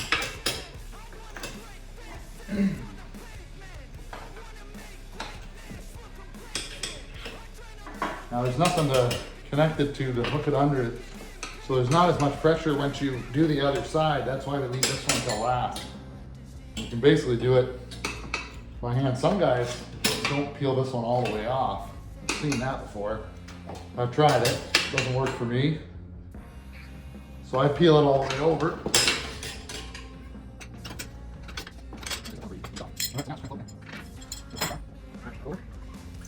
This side, see how I'm pushing down? Pushing it under just like that. I'm trying to do it so I can show you, but normally you just push it down and then it pops right off. A little tricky because I'm trying to show you guys, but no big deal.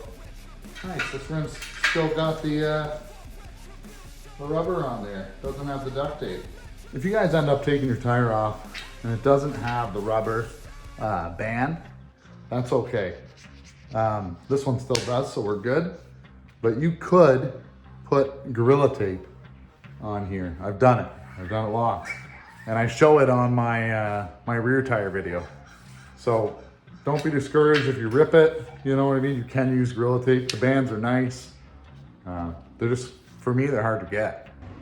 So whoever put this tire on last didn't put baby powder in the tube.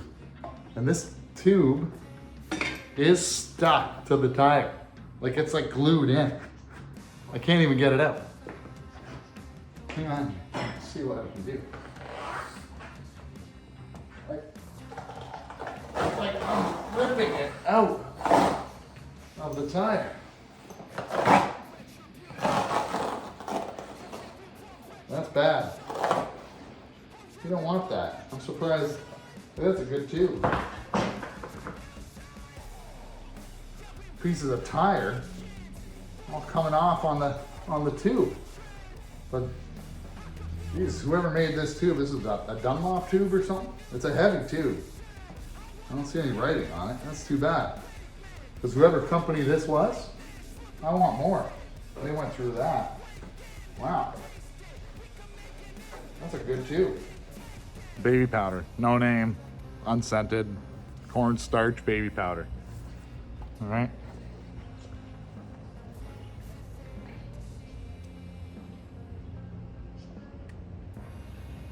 All right, We just roll it around, get it inside. And that baby powder, well, that's what prevents that tube from sticking. You know, you won't rip your tube with it in there. What I want to show you is the little yellow dot. So that little yellow dot is where your valve stem should be, because the tire has a different weight to it. You know, when they balance the tire, they know that that's the spot when they build them.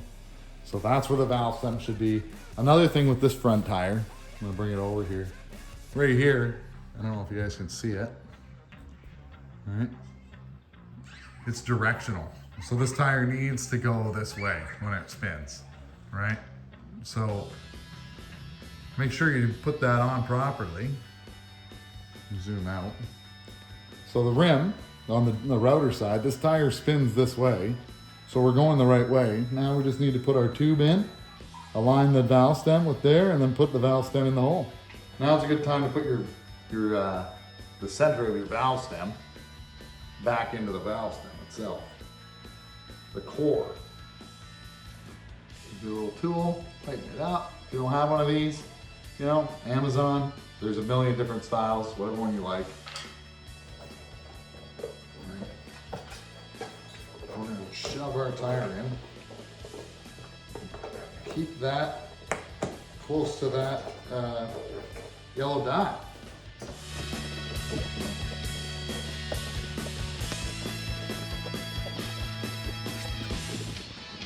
With that baby powder in there, you know, we're able to move it a little bit. Guys, we got some sort of new tire paste. We thought we'd try it out because I've seen other guys using it. I've always just used the Windex, mostly because that's what I've always had. But this stuff was on Amazon. It was really cheap. If anybody's curious, I guess if you are, leave a comment and I'll link it in the description. But it was cheap, and it's supposed to be like the greatest thing ever, you know. We'll see. So the guy in the video that I saw, he wiped it on with a sponge, and I said, hey, that's a good idea. We'll try it. So we'll put some on that side. We'll put some on this side. It looks like it's gonna last me 2 lifetimes. I got so much of it. You know, putting it on. Good, let's try that. All right, back to our direction the right way. Find a valve stem hole. We're gonna line up the valve stem. Get our nut ready. We're gonna thread our nut back on. All right. We're just going to thread it on a couple threads, just enough so it won't fall off. And then we're going to try and get this tire on. The biggest thing is being able to get your tire into that groove, that hump, right? So we've got half the tire up in there, and now we're going to work our way around, putting it on the rim.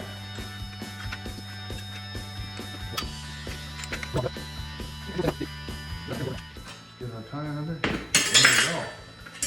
Halfway done.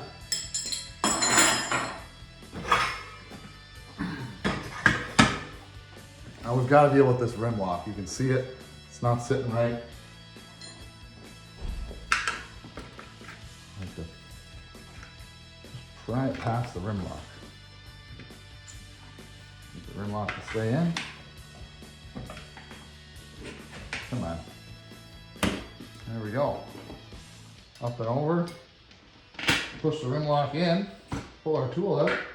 This side's on. Ready to be beaten. Let's go back to the other side.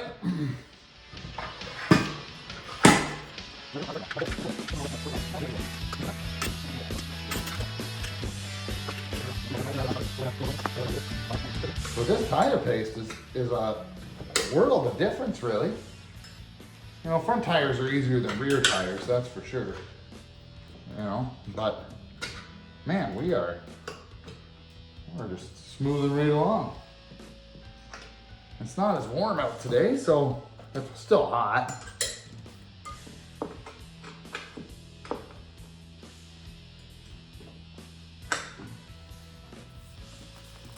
Bring it on. That's it. I'm gonna fill this tire with air and seat that bead. Now that lubricant, man, it really helped with seating the bead. A lot better than the Windex did, that's for sure. So now that everything's seated, we're gonna tighten up our rim lock.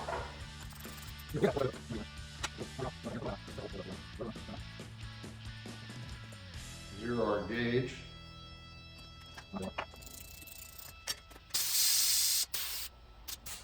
I like 13.5 pounds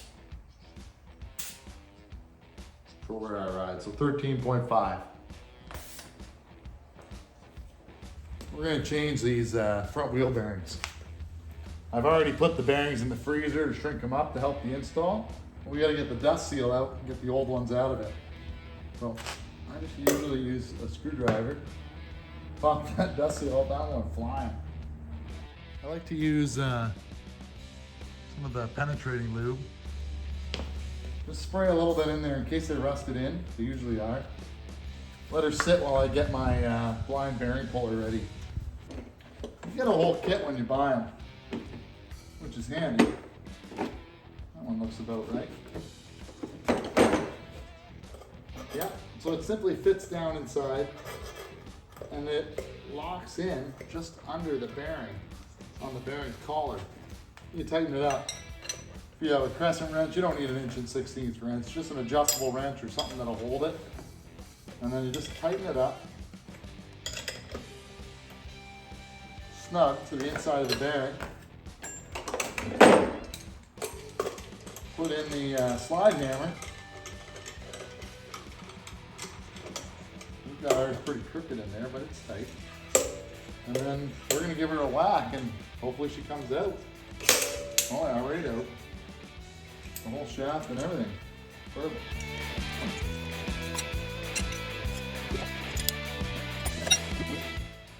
And then, not horrible, but it's definitely crunchy. I don't know if you guys can hear it. It's like hard spots. Tick, tick, tick, tick. Oh, good.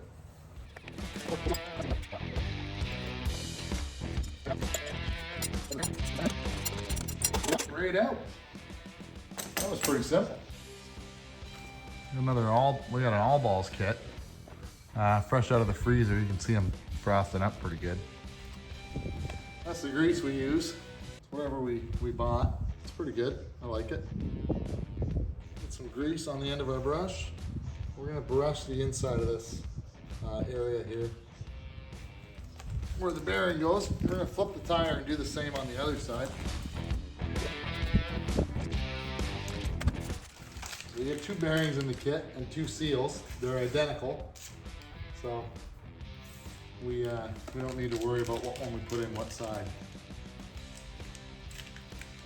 Now the rear has 2 on one side, but the front only gets 1 per side. We should be able to push it in most of the way because it's been in the freezer for a while. It's down on there. But we have a little tool we use. I don't remember where I bought the kit, but it comes with every different size you could ever want to drive bearings and seals in. Yeah, it's drove all the way down. Nice and easy, just like that. Do not forget this piece. Drop her in. Perfect. Get our other bearing. Drop it in. I can pretty much push it down by hand. Good and shrunk. We'll just set her in. You'll hear it change. There, it's down all the way. You can feel it, you can hear it. Like an audible sound. Now the seal. All right guys, when we're dealing with the seals, this side of the seal goes out this side of the seal goes in. You can see there's a spring in there. We want to pack this side full of grease, always.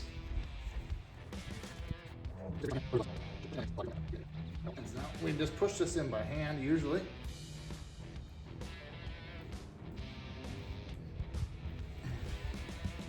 You can't get it all the way down. This one is, but you can put your driver on. Just push it in. I wouldn't suggest beating on it with a hammer.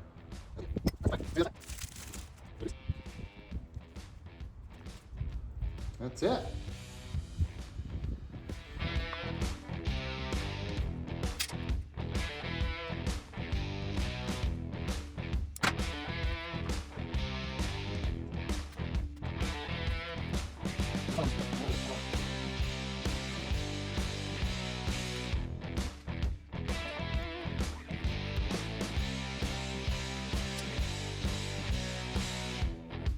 Now's the time to put the wheel spacers in. Got the new bearings in, got everything. Here's the wheel spacer. This one goes on this side. This one's the one for the disc. Really important to make sure you get the right wheel spacer on the right side. All right, we're gonna grease up the axle a little bit. Get a little bit of grease on our hands. I'm just gonna grease it up, help it slide through the front hub. The front wheels always suck. It's better if you got somebody to help you. I don't today. It's not impossible, it's just a pain. Sometimes, you know, the handlebars spin and you don't want to go the way you want it to. There we go. Sort it in. Yeah, we're just going to put our bolts in finger tight. I'm going to drive this in with our rubber mount.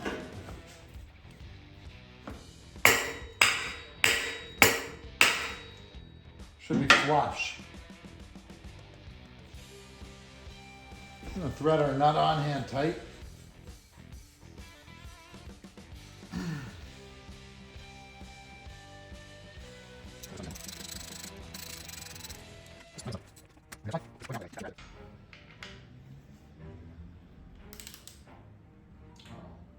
It says 14 pounds in the book.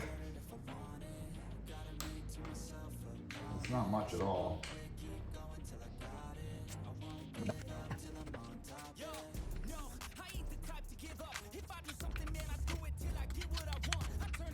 Now our front axle nut is 65 foot-pounds.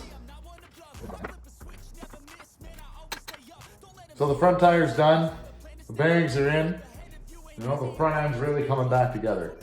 Anyway, hopefully you guys are really liking the videos, and if you are, like and subscribe. We'll see you in the next one. Today, we got a pile of plastic to clean. Let me show you guys. The airbox is still pretty filthy. It got a little bit of a clean, but it needs a lot more scrubbing. And all these white parts, they all look really aged. They're showing their wear. We're gonna really give them a good scrub up. I'll show you guys how. We'll probably have to go inside for that. You know, just all the normal stuff, some black rubber, how to refreshen that up. And then the good old fuel tank. The fuel tank is definitely, you know, it's got some scratches. We're gonna try and clean it right up though. All right, we've got our standard assortment of good old favorites, plus a pail of warm water with just some Dawn dish soap. The Dawn dish soap, I don't think you can beat it. It's pretty good stuff. First thing we're gonna do is chuck these in, let them soak while we work on some of the bigger items. Mix them in there, get them good down in the soap, the sud water. And now time for the boring part, me scrubbing.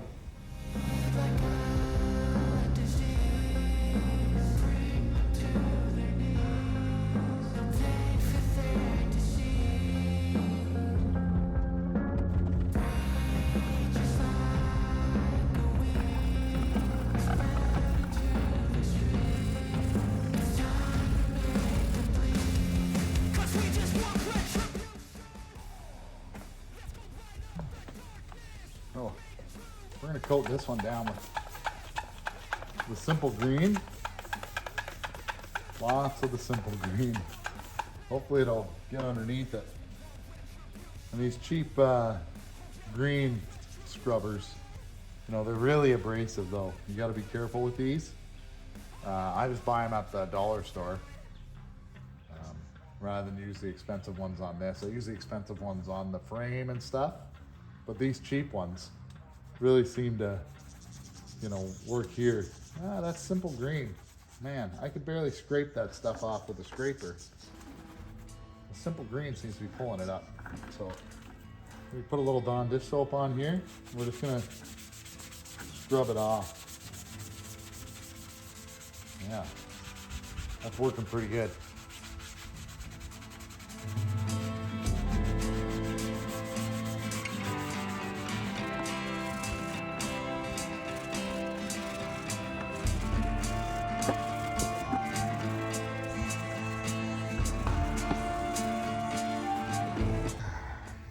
Vim, guys.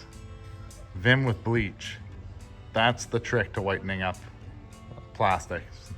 You know, yellowed plastics that are supposed to be white, your number plates, you know, maybe you got a 90s bike with a white fuel tank.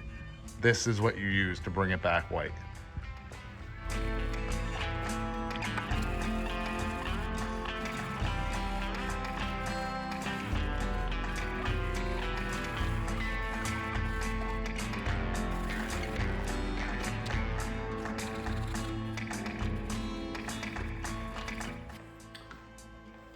So there's a pretty dramatic difference if you guys can look back and see how bad they were. You know, they really come out white. The Vim really, really helps the clear plastic like this try and take some of the yellow out of it. Our gas tank definitely came a long way. We got rid of a lot of the grime. It's still not done. We're gonna do a finish on it right here. And we're gonna use the good old SC1. I'm not gonna buff this tank. This isn't a show bike, you know, but the SC1 with a little bit of buffing really brightens these up. We'll show you guys. So we got a very fine Scotch-Brite pad. It's like super soft. This is what I try to use on all sorts of stuff.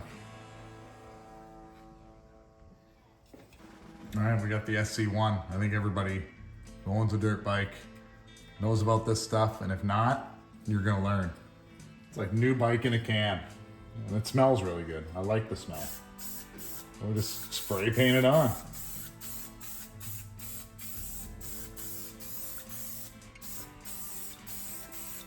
So it prevents a lot of dirt. So you can spray paint it on your bike like your normal bike, but you can see the scratches, and we're just gonna give it a light sanding with this Scotch-Brite pad to try and blend it together.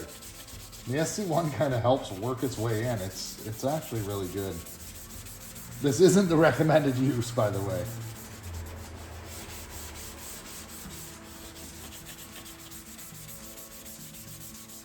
But we can see we're making it more uniform. It'll make it a little flat, and then we'll spray it again and wipe the SC1. We're not gonna take out those great big deep gouges. There's no way. But we're making it more uniform.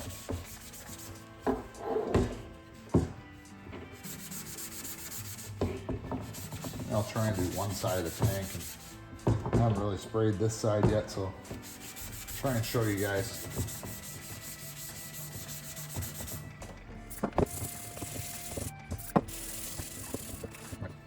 So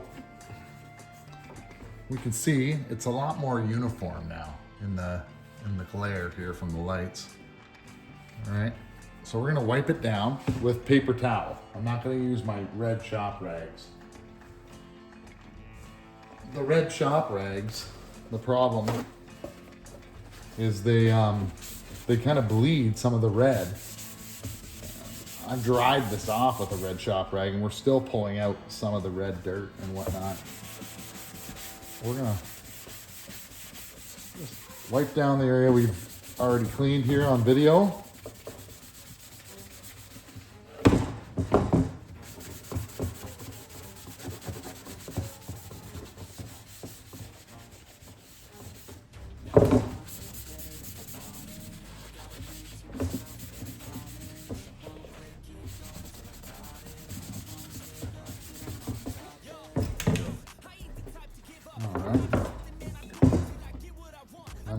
SC1 and wipe it in with the paper towel.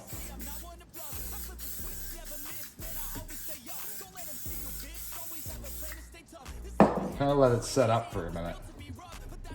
Let's see, I got nothing to place under it, so you're just gonna have to wait. All right, so we let it set up. And now, I'm gonna wipe it in.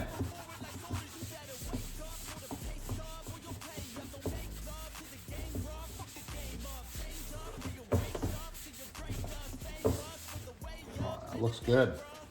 We'll do that a few more times until it's back to a nice shine, and go from there. We can do the same thing to the white plastics, guys.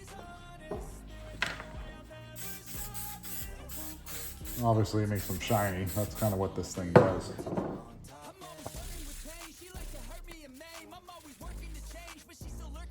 Well, that's how we do a real simple polish on plastics. The biggest thing about it is, I guess, it's not really polishing. The number one thing is cleaning. Getting that grime off there. Using the right tools and the right stuff to really pull it out of the plastic. You know, the SC1 and the quick buff just really makes the scratches uniform. We're not taking them out. You could get buffing compound and try and really polish this tank so it shines, but they weren't ever really polished in the first place. And I like this look that it gives. And if you guys do too, well, now you know how to do it. Anyway, guys, thanks a lot for watching. Like and subscribe to videos, you know, that seems to work. And hopefully you guys will like the next one. Well, guys, today we're dealing with the RC valve. All right, so I'm trying to film the power valve for you on this O2 CR250. Now, this is the RC valve. So what it's doing is there it's closed, restricting the exhaust flow, giving you more torque. And right there it's open. So when you adjust these, you can see that lip. I'll try and point to it here.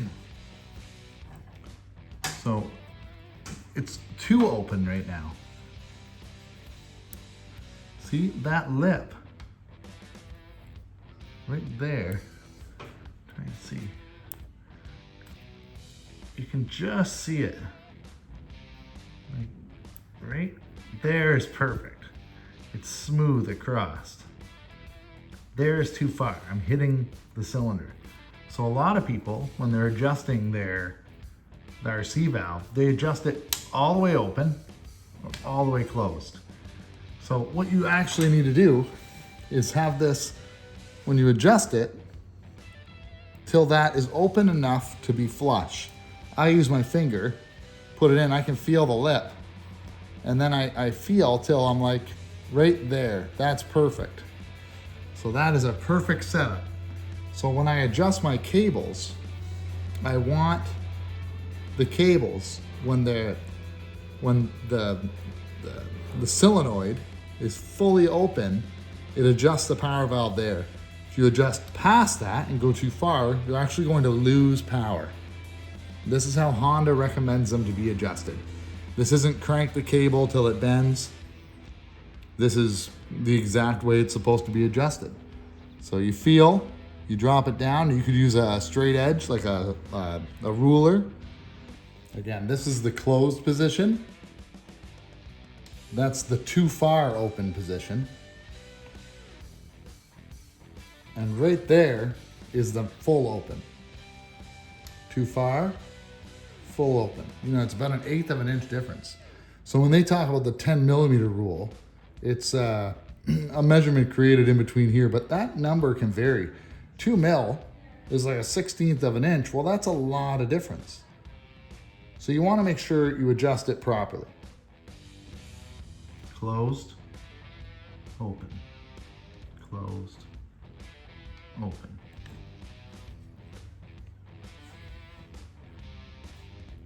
Too far open. Perfect. See, that's too far. That's perfect. Closed, and we want it to fully open to there.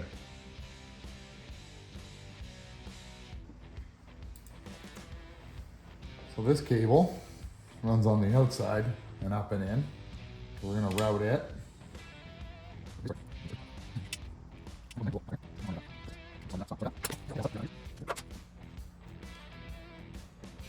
So now we'll route the other cable up and in. Start at the top. Extend our cable. Loop over. Get it in the little hole. All right, you guys can see that. It routes up and over into the hole. Our cable can slide up into the slot. So you can see our cables up in the slot at the top. We're gonna spread apart the nuts. Leave the washer on top. Down here. Simply slide it in the hole. So now our washer's on top. We're gonna have to be sliding this in and out to get our adjustments properly. We're gonna rotate this at the top. We're gonna rotate the servo as far as we can. I'll zoom out and show you guys.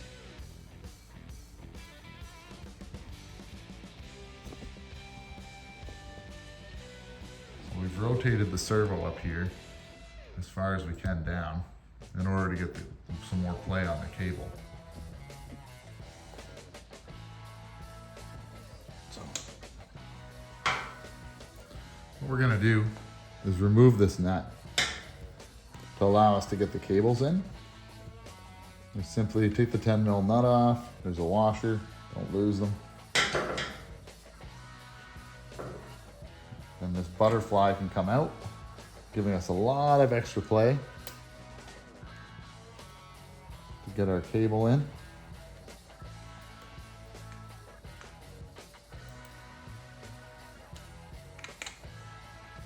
Simply reinstall it back on the post. It's slotted, so you can't put it on wrong. You can put it on upside down, but we are not doing that. There we go, back on. Just lets you not stress the cables.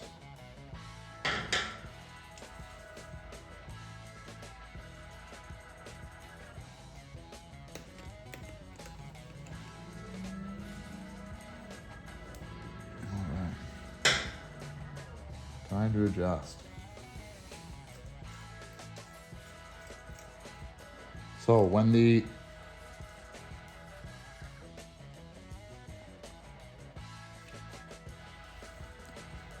show you. We want this in the neutral position, which is straight up and down, in line with here and the two holes. We want that servo to be there. Then, when the bike hits a certain rev, the servo will open, causing this power valve to move all the way up, allowing it to be open. This is the fully open. Yeah. And then there's the fully closed. So the fully closed is a stopper. So we're gonna start by adjusting it, and then we're going to adjust to the fully open with our finger reaching in till the power valve is fully open. So I've set where we're fully open. Right here is how fully open is inside the cylinder by reaching my finger in and feeling. Just double checking. Let's lower the power valve all the way. I can't reach with that finger. I'm gonna use my middle finger right now. It's a little tricky to feel. There it is. And you can look in and see to double check with a flashlight. I'll take the spark plug out to make it easier. We want the cylinder at bottom dead center, not top dead center. So right there. And what we're gonna do for reference, try a Sharpie, but right where, I'll zoom in here. So right here is the power valve is fully wide open. That's how it's adjusted inside. That's what it needs to look like. So we're gonna make a reference point just in line with the top of the hole, as we can see it with a Sharpie for right now, just so we can get back there. If we bump it or move it, we're gonna carry that line over on the inside here. Use a Sharpie, a wax tram, whatever, it's not gonna hurt. So that's the reference point that I'm gonna use. All right, we're just gonna snug this up to hold our position. So now that's fully open. Now, fully closed. We're hitting the stop. You can see there's a stop bar and then like a little hard piece of metal that's been put in there to allow it to hit. So that's how it's supposed to be adjusted. So now that's fully closed. We're gonna pull out our thing here, and nut is worked all the way down.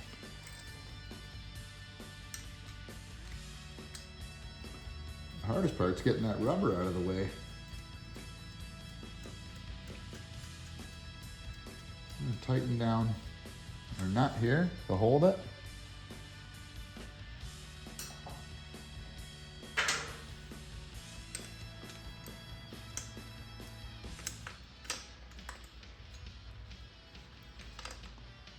Our locking nut, or just lock it in. Done. So, as you can see, that our power valve works fully closed or fully open, and they're in line still. So that's how you adjust the RC valve.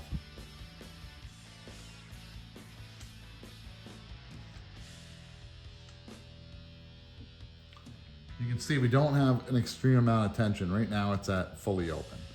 And there's not an extreme amount of tension. See, there's lots of play with the rubber thing, the rubber mounted servo. And that's what you want. When these cables are over tight, you'll see, like when we switch them, you see there's play there. They don't need to be extremely tight because it can only open once it's under pressure. That servo's gonna open, you know? There's only play because of the jiggle. But I'd rather have that jiggle, and you'll see, we'll start this bike, we'll ride it once we get it all back together. But it's moving freely, easy with the power valve. That's a perfect adjustment.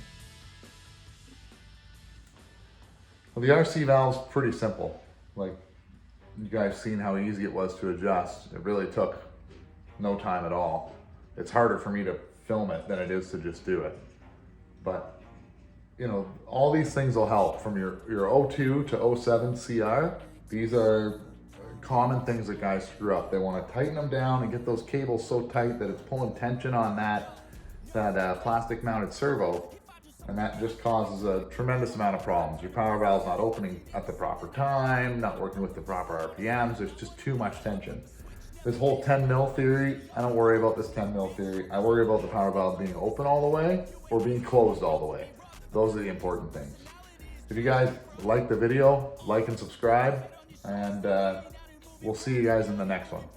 One more thing, if anybody's having any problems with any of this stuff, leave a comment. You know, I'll be more than happy to try and help you guys out. As well, you can reach out on my email. I think it's on there on the site. You'll be able to find it on the YouTube thing. Anyway, guys, again, thanks a lot, and see you in the next one. Well, we actually got out and got some riding in. So the 2001 CR, it's outside right now. It's pretty dirty. We're gonna give it a wash. The 02's coming along, but the 02 needs an air filter. So we're gonna clean the 01, show you how to change the air filter, how to clean it, and we're gonna put a new air filter on the 02.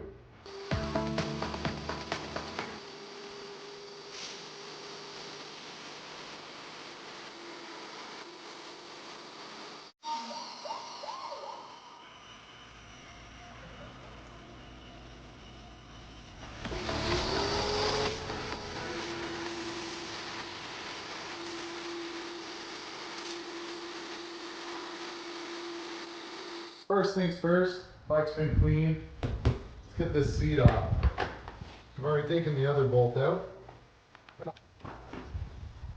Oh yeah, that filter's dirty. Bottom of our seat's a little bit dirty too, so we'll give it a clean. We'll wipe in here. I like to keep my bikes clean. I rode this bike twice and I didn't clean the filter yet. The last time we went out riding, we were riding in some pretty good sand, so it's definitely time. Inside the box is still really clean, but the filter itself, you can see, it's got a lot of sand and dust build up on it. You know, we can pull it off, but we're gonna go wash her up. We got our pail ready to go, warm water inside the house, and Dawn dish soap. The Dawn dish soap cuts through grease really good, and the stuff's cheap. So you don't need a fancy cleaner. So you can see we're scrubbing it right back. It's coming up white already.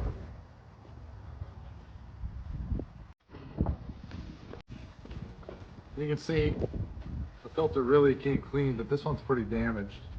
We'll probably replace it. I've got extra new ones ready to go. But for the sake of the video, we'll keep washing it and showing you guys. So it's already washed. We're gonna rinse it out with clean water in another pail after we're done doing the one that was in the 2002. It was really dirty. It's good for a spare. We've got a brand new one to go in it. We're gonna oil it up. But we'll just keep rinsing this one out.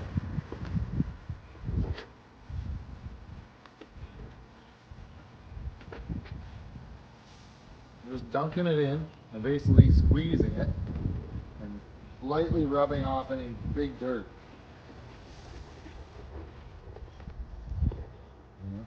Just washing it. Fresh water.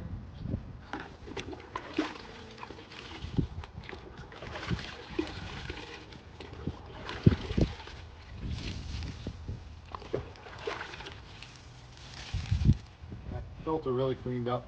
A lot better considering what came out of the bike. Oh, holy shoot. Jeez.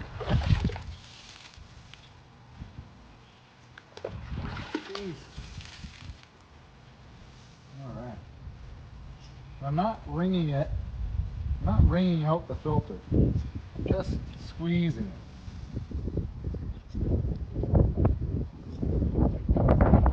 So our filters are clean. It's just a matter of letting them dry. So we're gonna put them on the shelf, let them dry, and then once they're good and dry, we'll bag them up and save them for the next cycle when we need to clean it again. Same with this one, we'll send it with the O2 if we sell it, or if we keep it, we'll just keep it in the bag and have it ready for a spare. Good oil, a good filter oil. We're gonna put the filter oil on the filter now. I use the Maximus stuff, this foam filter treatment. It's foam filter oil. You can buy different brands. This stuff hasn't let me down. It works really good, so that's why I use it. And I've seen guys do it in a bucket. I've seen guys do it all sorts of ways. I like to put the filter in a Ziploc and then pour my oil in a good liberal amount, and then we're gonna work it into the filter just using the Ziploc. You can see there's lots in that filter. We're gonna squeeze it, get it up top, and move it around. It doesn't need to be saturated, like in the filter, to run the bike. It just needs to be on the filter.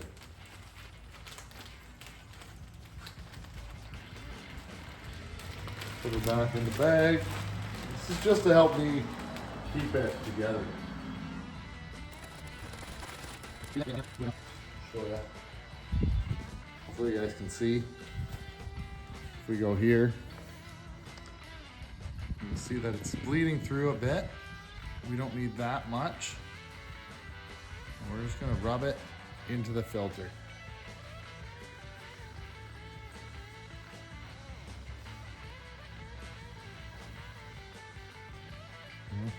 That's a good coated filter. Maybe a little bit more over here. The more filters you do, the better you get at them. You should get pretty good pretty quick, because you should change your air filter a lot. The more you change it, the better for your bike. Like 1-2 rides, and we're talking rides for me are a couple hours. So we're gonna install the cage on the new filter. It's all oiled up, ready to go. You can see this bump needs to go with that hole. So it's pretty straightforward. If you've never done one before, just push it on in there, line up the stick in the hole. Look at that. And then right down in there, I don't know if you can see it, this shaft goes, there's a black, the cap pushes onto that. And then your bolt goes through, runs through to the center, push it down into our breather box, and then it slides on. You'll feel it.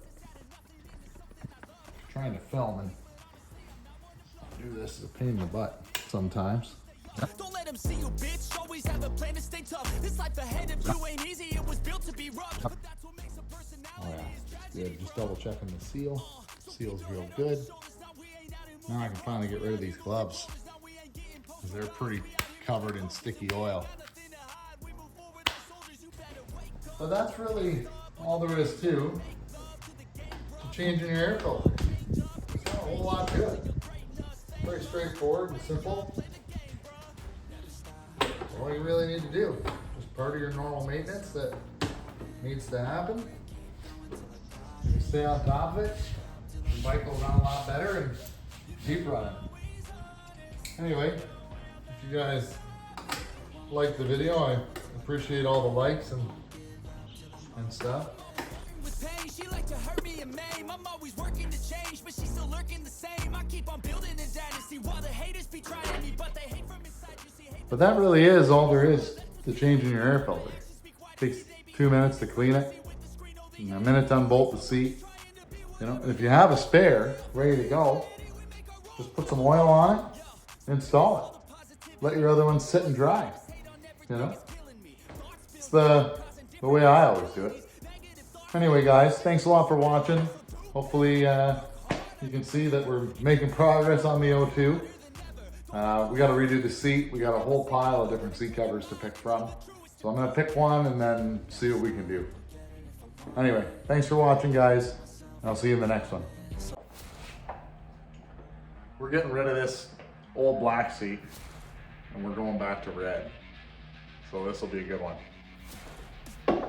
So we ended up buying a bunch of seat covers from Throttle Jockey. You know, they seem to make pretty good ones for Hondas. I've tried them before. They seem to stretch on pretty good. So we're gonna put this one on and see how it goes. First things first, we gotta get the old seat cover off. And there's something weird going on here that I wanna see what it is. There's something underneath the cover. There's like a hump. I don't know if you guys can see it, but there's a hump here. There's nothing wrong with this seat cover. Maybe we'll save it for another bike. Maybe if we get one that's really beat up, you know, we can force it on. But the red one's really gonna work well with the package we have. Tools you need: screwdrivers, and a pair of side cutters is usually what I do to start pulling out the staples. You know, just flicking them up. There's not a whole lot in this seat, so that's nice.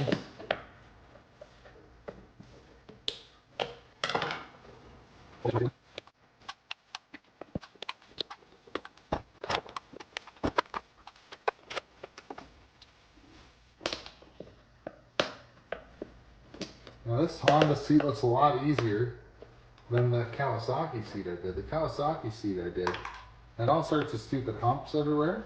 I guess they weren't stupid. It helped it hold to the bike, but it was a pain.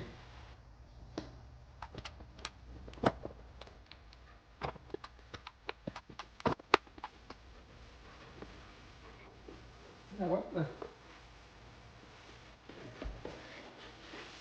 You put a little piece of foam to try and eat up some of the material, I think. We'll see when we get there, I guess.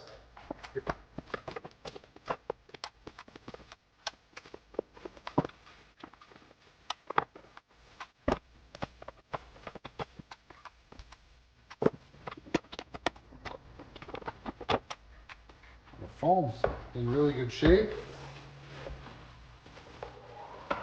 That's really good. What's going on here? Got one more? One more.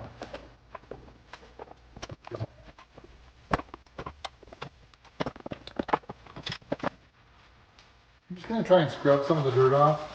I don't want to wash this, really. I don't want to get it all wet and have water underneath the foam while I'm trying to work with it.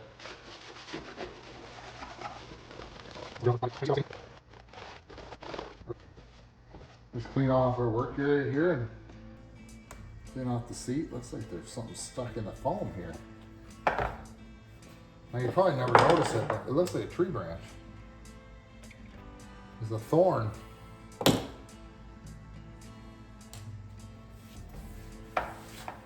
We've got our air compressor all charged up. Hopefully it doesn't kick on too much during the video. I'll just have to stop because it's so loud. And we'll start by putting our seat cover on. We'll put it on the front first.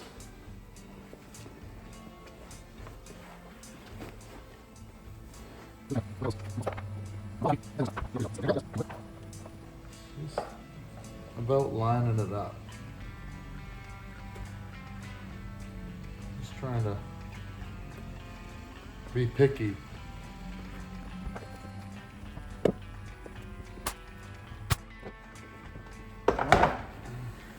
Now we go to the rear.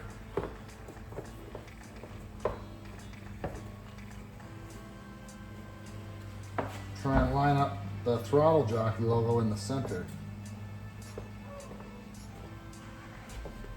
so we can work the Honda and everything around.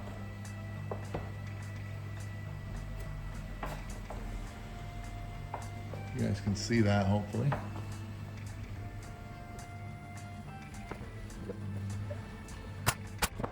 And always pull them out and readjust it after.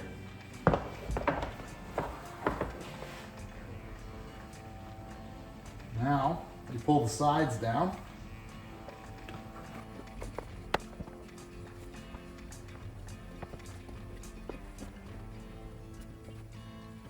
I'm just going to use my gun to push in. As I'm trying to keep this line in line.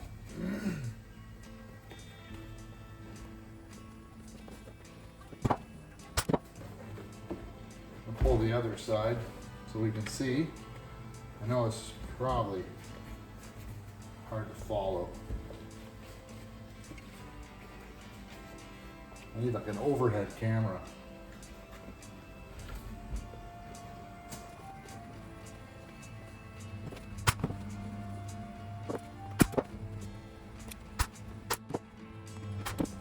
It says, everything I've ever read and guys I've talked to, try and keep about a ½ inch, or so between staples. I'm not saying go like a roofer.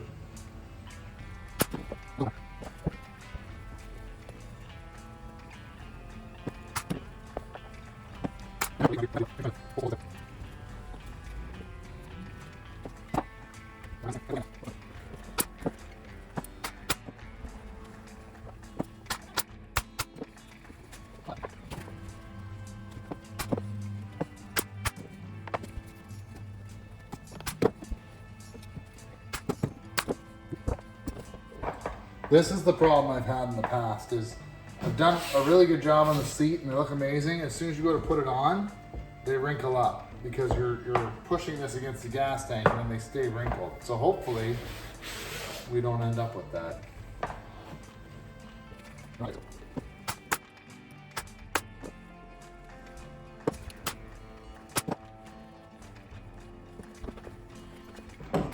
Alright, so we're going to try and be really careful. Try and cut a slit. I don't know how sharp this is. Super sharp, I guess.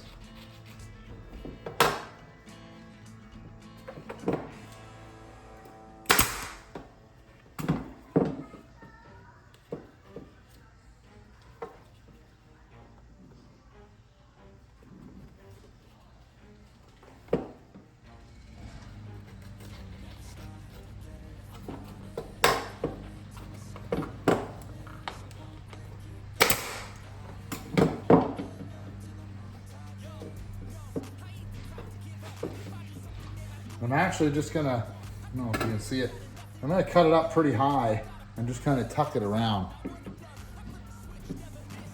Using the thing as a backer.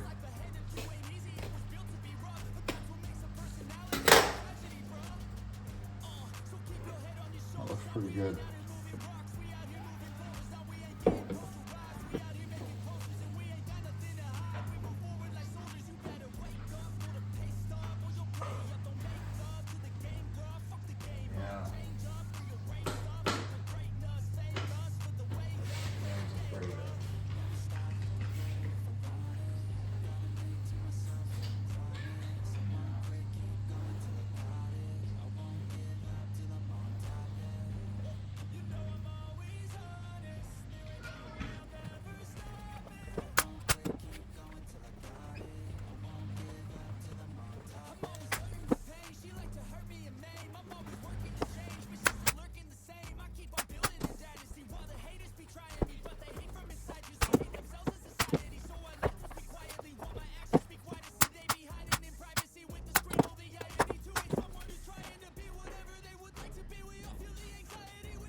So our seat actually turned out really, really good.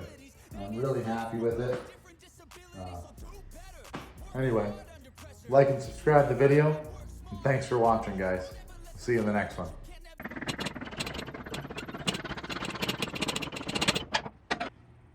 It's time to start doing some reassembly. We're gonna try and get the radiators and a whole bunch of stuff back on the bike now that we got the plastic cleaned up, so we can really get moving along.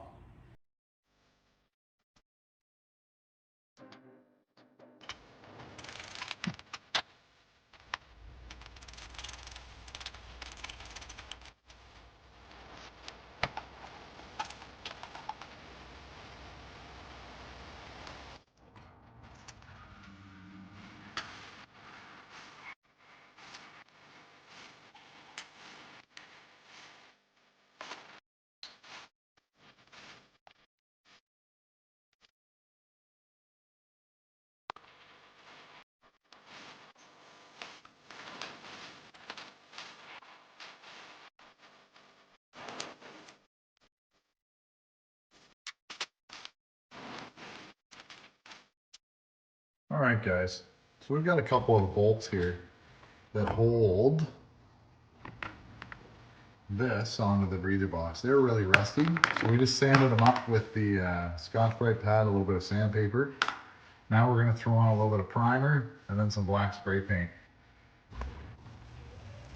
So basically, nothing makes a bike look better than a new set of tires and changing your vent lines. Like, look at these crusty old vent lines that came off the Carb. And we're gonna switch them all out. Some brand new, nice pink vent lines. It's gonna really, really put this build back together.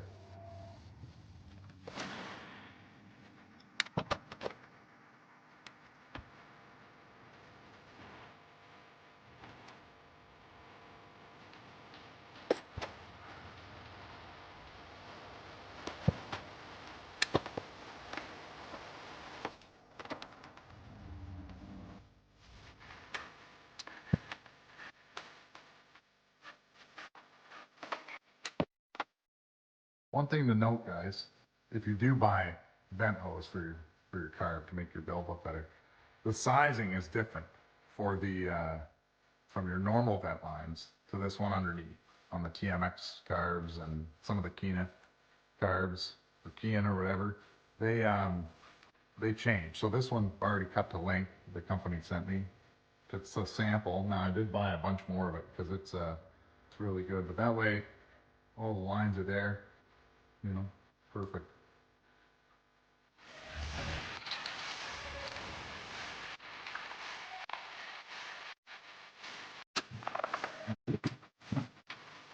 We've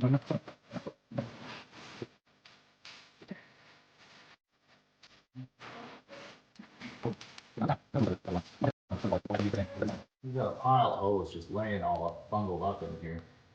We don't want that. There's actually a little clip that they go under. So we're gonna pull this one up out of the way for a minute. Start running them under there and getting them down between the swing arm.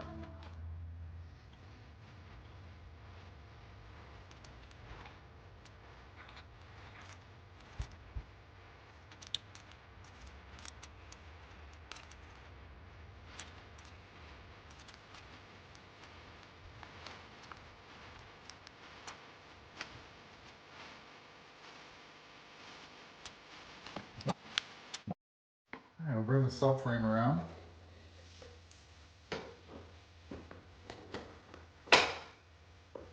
This one's always the fight.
So we're swapping our levers to a little bit different style of a fold-away lever. Nothing too crazy, but they'll just help make the bike look a lot nicer. The perch is still good on this bike, so we're going to use it. And one thing I like to do is grease the pivot bolt. It just helps, you know, obviously with wear. So we're just going to grease up the bolt a little bit on the connecting surface, just a little bit of grease. Put a little bit of grease in here.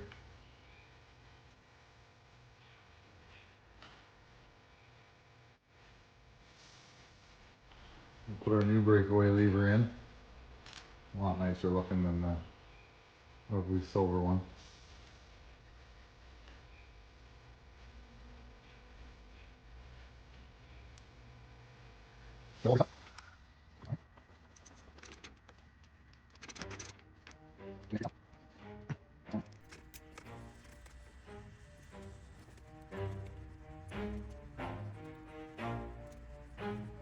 Never stop, I'll get it if I want it. Gotta make to myself a promise. I won't quit, keep going till I got it. I won't give up till I'm on top. Yo, no, I ain't the type to give up. If I do something, man, I do it till I get what I want. I turn a business out of nothing into something I love. I got a poker face, but honestly, I'm not one to bluff. I flip a switch switch, never miss, man, I always stay up. Don't let them see you, bitch, always have a plan to stay tough. This life ahead of you ain't easy, it was built to be rough. Well guys, the plastic's on the bike, seat cover's on. The exhaust is not on yet. We're still waiting on some stuff to come in, some OEM stuff from Honda, so we can get it fully redone and ready to go. But that'll be another one. Anyway, thanks for watching guys. Like and subscribe, and we'll see you in the next one. The 2002 CR250 looks really good. The problem is, it's a bit naked. So in this video, we're gonna try and get some graphics on this bike. We ordered a kit from Throttle Jockey. We got our side plates, rear fender, front fender, fork tubes, all of it. All of it's gonna go on. When we're dealing with brand new plastics, old plastics, it doesn't matter. The number one thing, clean it. You gotta clean it. Even though they're brand new, they've never seen dirt, I've barely touched them. We have to clean it, and we use alcohol. Okay, just straight 99% isopropylene alcohol. So, pile of it on there. Stuff evaporates pretty quick. And just wipe it down. It's gonna pull all the oils out of the plastic, or off the plastic, I should say, so that it'll have a nice clean surface for your new graphics to stick to. We're gonna go through and wipe down all of it, just so we have a good fresh start.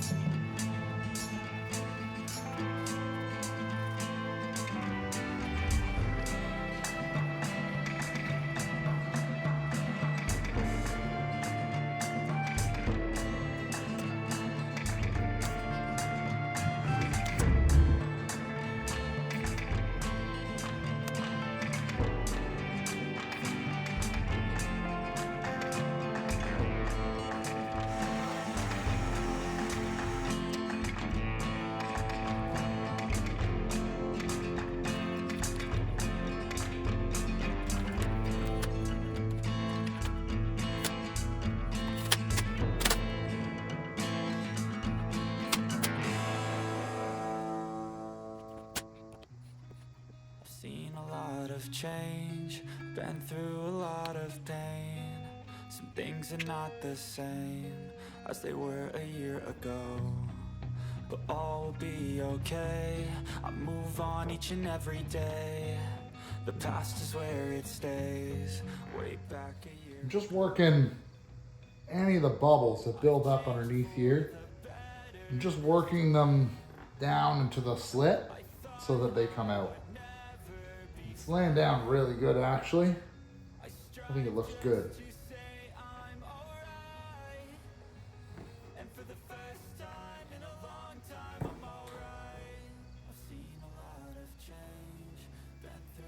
Stickers aren't cheap, so it's important to take your time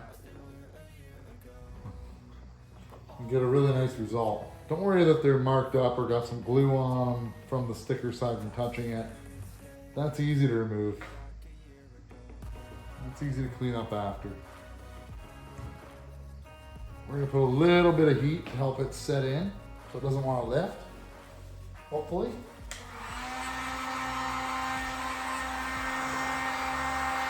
Just heating the edges that bend.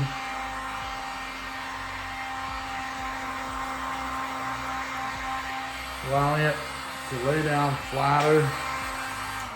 We're just allowing it to lay down flatter in these grooves on that ridge.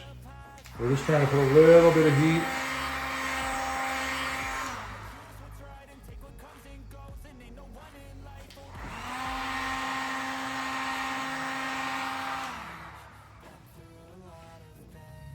You can see a little bubble there, so I'm going to try and work it out.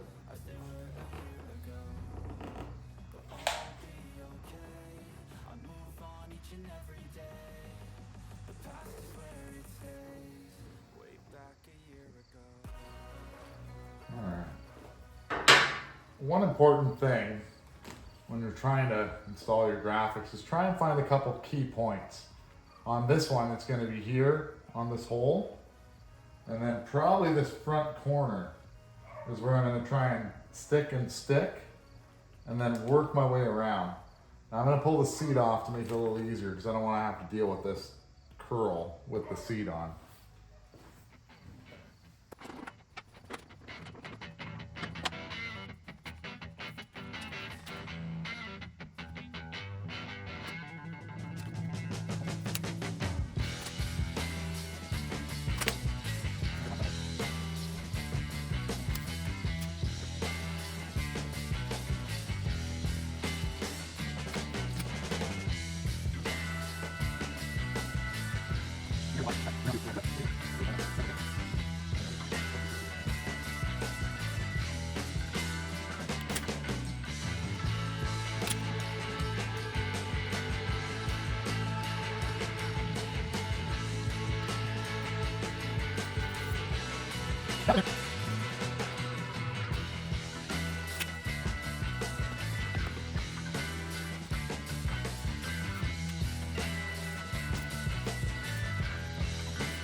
Now I've bought all sorts of stuff. I've bought a little squeegee thing to try and push it out, thinking I was some sort of a window tinter.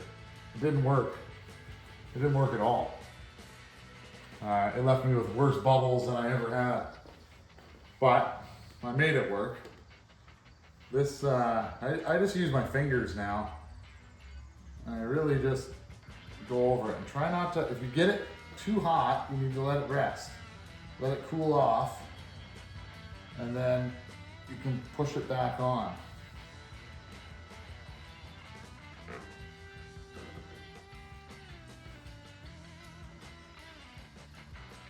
Basically, buy graphics, try it, ride it. Next year, 6 months, 2 months, you don't like the look, try again. The more you do, the better you'll get at it. I've just done a lot of bikes, but they come out pretty good now. That one's pretty good.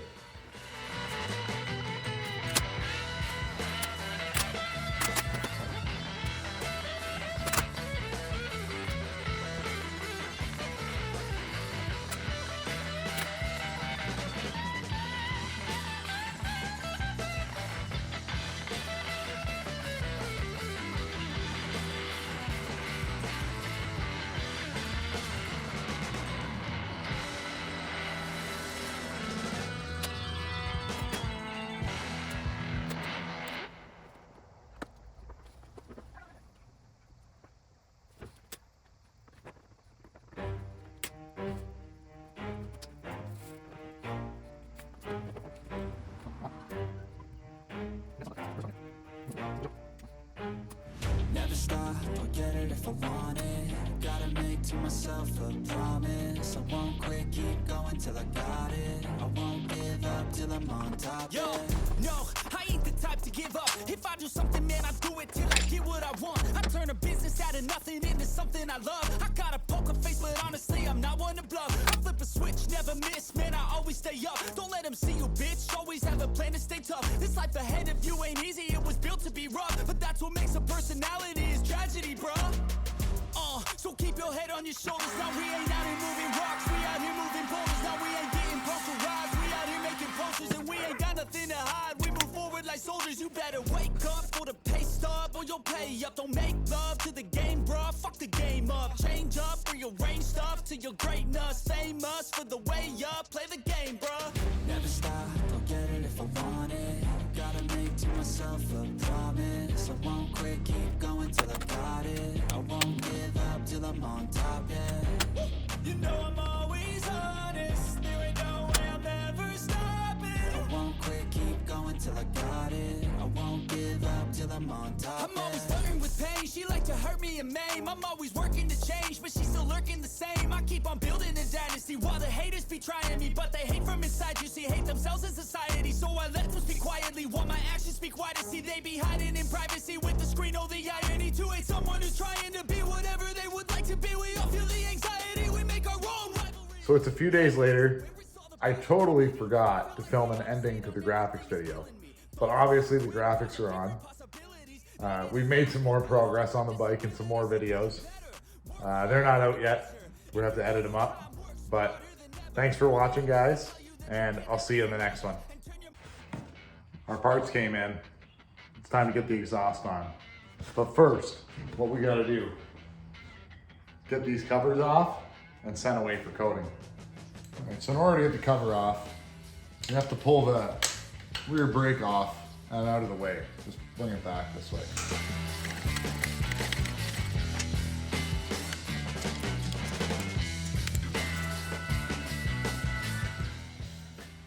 So one thing I like to do, guys,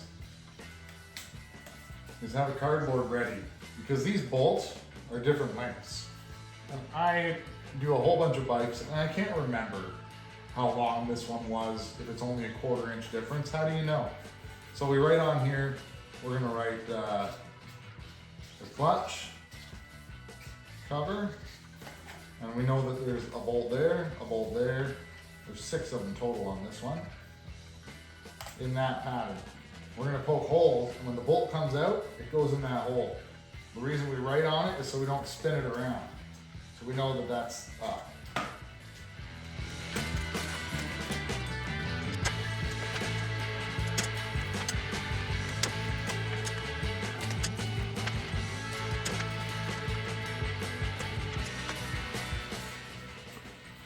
Perfect.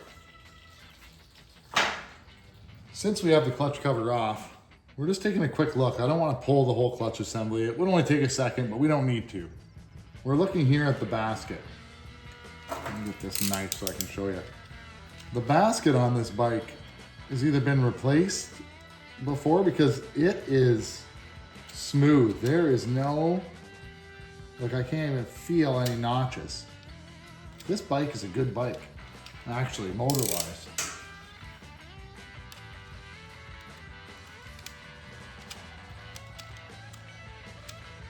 Yeah. This one's in real good shape.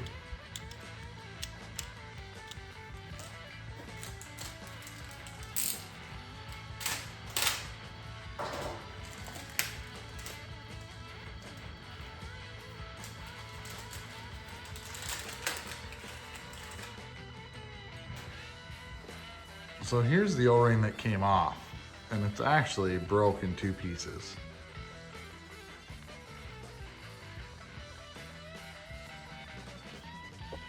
The new O-ring actually has a little bit of a crest to it, so that's why it broke. It broke right on that seam line, the old one. But there's the brand new OEM one we were waiting for. There we go. We just put a little bit of O-ring lube on our O-ring. Check for any debris. Everything's good. We're just gonna slide it on. Perfect.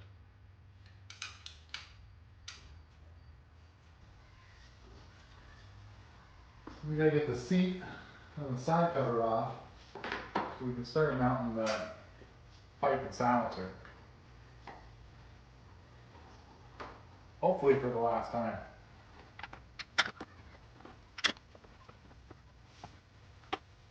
The old beat up FMF pipe with the holes. We're not using this. We were gonna try and fix it, but I don't want that. That's horrible. And I just don't even know what to do with it. To be honest, it's really bad. So we're gonna pull up enough system that we're gonna have to figure out something with it at some point. What we are gonna put on is I happen to get really lucky. So you cannot find a pipe for a 2002. 2000, 2001 CRs, same system. 2002, its own system. 2003, 2004, different system. And then 5 to 07, another system again. So we found a pipe in really good shape. It's a Pro Circuit platinum pipe. It's not a Works, obviously, but it's the platinum pipe Pro Circuit. It's got a dent, one minor dent where it's clipped out and scratched off the a little bit of the nickel, I guess, the chrome plating. So it's in good shape. So this is what's going on the bike. It is missing a little the coating here, you can see it. Yeah. But 2002, it's impossible to find. And a brand new Pro Circuit shorty. So let's get that on there. I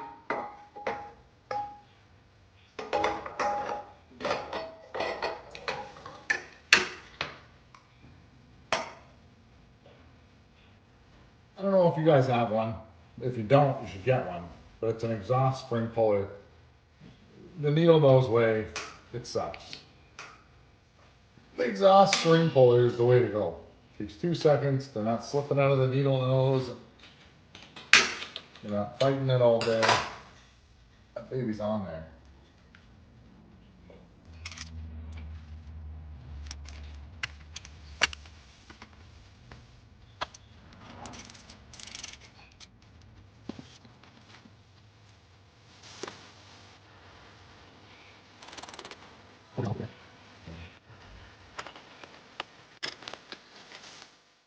So we're going to take apart the Kickstarter. Yeah, it's got a little wobble to it. We're going to take it apart, clean the inside, and repack it with grease so that it'll eat up some of that wobble. This should be done as regular maintenance. Now it's like the brake lever from our rear brake video. Nobody ever does it, and that's the problem. They get wore out. We're going to use the impact driver, put it in, turn towards the way we want to release it, and hit it with the hammer. I'll put a rag under it so it don't bang so hard.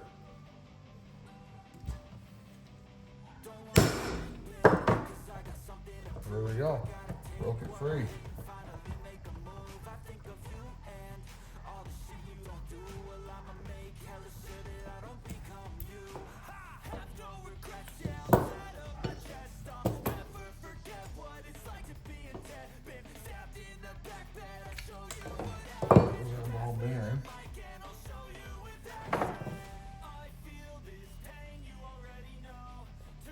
Look at that.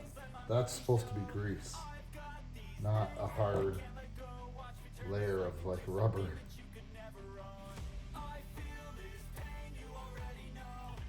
Yep.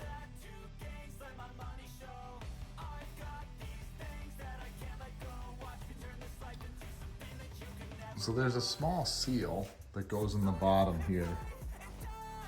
And we're gonna clean up all these parts.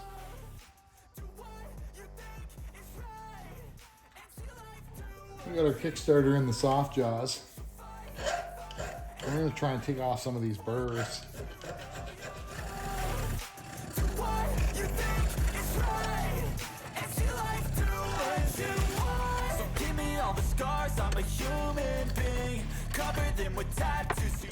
That's a lot better. Now we're just gonna take some Scotch-Brite, some fine Scotch-Brite, and try and polish it up a bit. Blending it back together.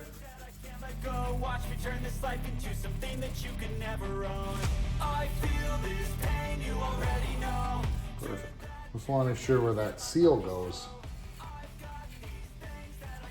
I want to get all the debris out of it. Yeah, that's good. Now time to clean this up. I'll put it back in the vise.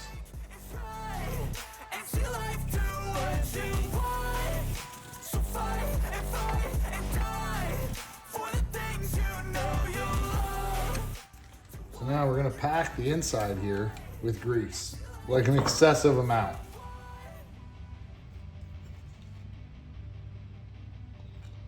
The reason I put an excessive amount in is that so it gets in all the little crevices. And I can clean off the excess. So we're just dooping it in there. Put a little extra in for you guys so you can see me do it. Just pushing it in. Just like that. Now, a little spring, wipe it off. It goes in the hole first,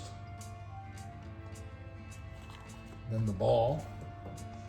But what we're gonna do, put a little grease on there, not to make it slippery, but to help us hold the ball.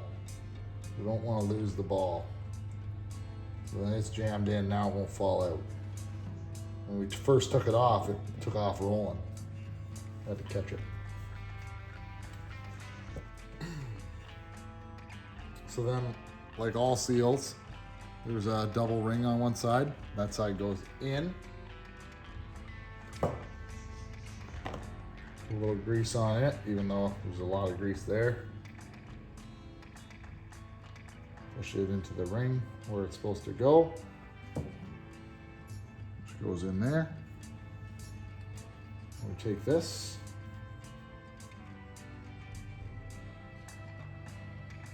I want to make sure it's the right way. Just like that.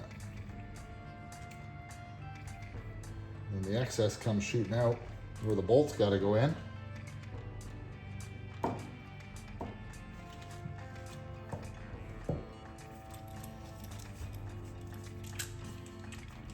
that to tighten.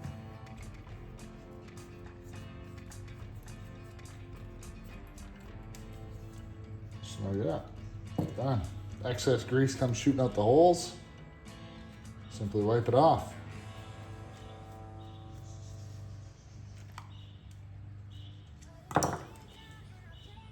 Perfect.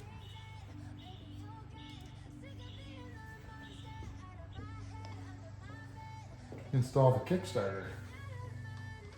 Another bolt.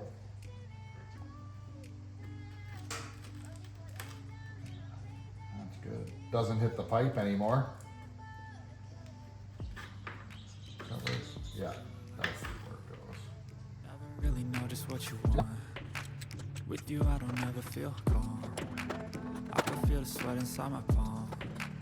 Play with me like cats and a string. You don't understand the pain it brings.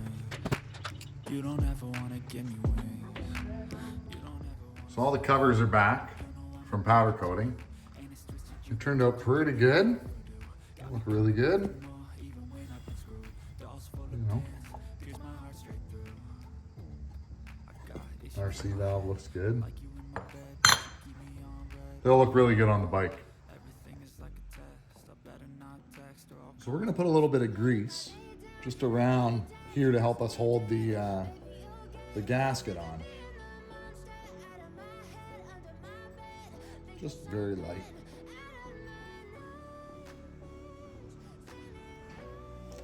We'll line up our gasket, sort of. Perfect. So if I play dead, will you regret everything that you did, that you said? I don't think you understand what you're doing, and my heart's black and blue from the bruising.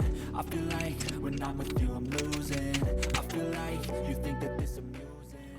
So we swapped out the hardware for new hardware. We went through and sized each bolt that came out and put new ones back in the pattern that we made. So we know exactly where they go. So the links are right so that we don't end up threading the wrong bolt into the wrong hole. You gotta be really careful with these aluminum cases, especially magnesium cases and stuff like that. You don't want to strip out the threads. So you wanna make sure that the bolt is the right bolt for the right size hole. As well, on the cover that's going on, same cover, but the gasket, you want to make sure the gasket's in good shape. We replaced ours because we bought a whole kit and it came with the gasket, so we might as well replace it. I have no need to keep an extra gasket, just a gasket around. So we'll put a little bit of grease in there just to help it seal and made to the surface. Make sure the surface is really clean. You don't want any debris or anything like that on there, so that it gets a good mating surface. Just take our grease a little bit. We'll just help us lubricate this. A little bit of grease down in there is not gonna hurt anything. It's a wet clutch system. Like, I'm barely going over it. You guys can see, like, you can barely see the grease. I can see it. I don't know if you guys can. Just enough to make it sticky and let it stick so it doesn't fall out while I'm trying to put it on. And we'll put our cover on top. We'll start with taking bolts out. Take this long one, put her in.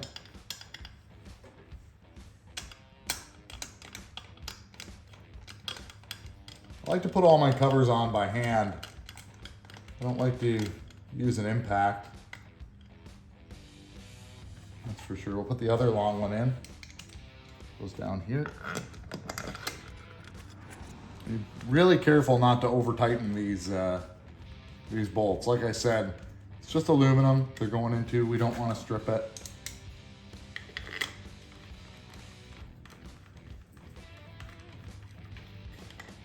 Just snugging them up for right now. We'll go back around and tighten them up.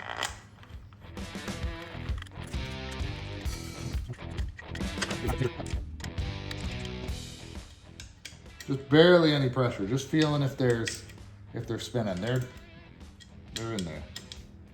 Perfect. When it comes to changing your oils, guys, I like this Motul stuff. It seems to work pretty good. So just 1040 is all I run in my bikes. Some guys run different gear weights and stuff like that. I don't. I just run the 1040. But the biggest thing is this is really good transmission oil, but to make sure it's safe for a wet clutch. That's the big thing. This stuff is. It seems to be pretty affordable and of high quality. That's the key. It's just not going down to the, local store and grabbing some normal 1040 off the shelf, because you want for the off-road because of the heat and the stuff that it's doing.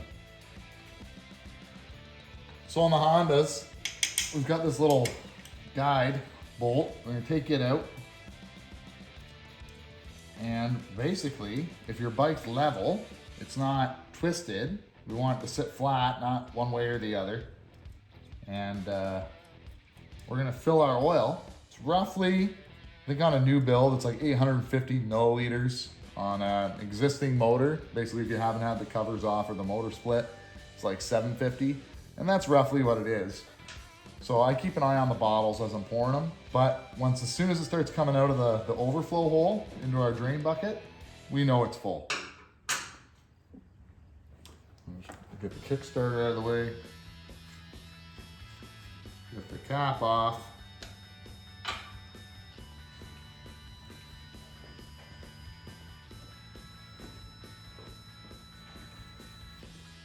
I've got an open one, so I'm going to use it up. And then go to another new one. We'll just start pouring it in. Don't try and pour it all funny, you know what I mean? Just pour it in.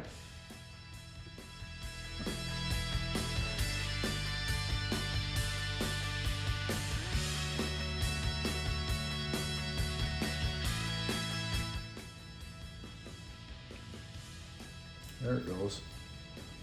Starting to leak out now. Perfect.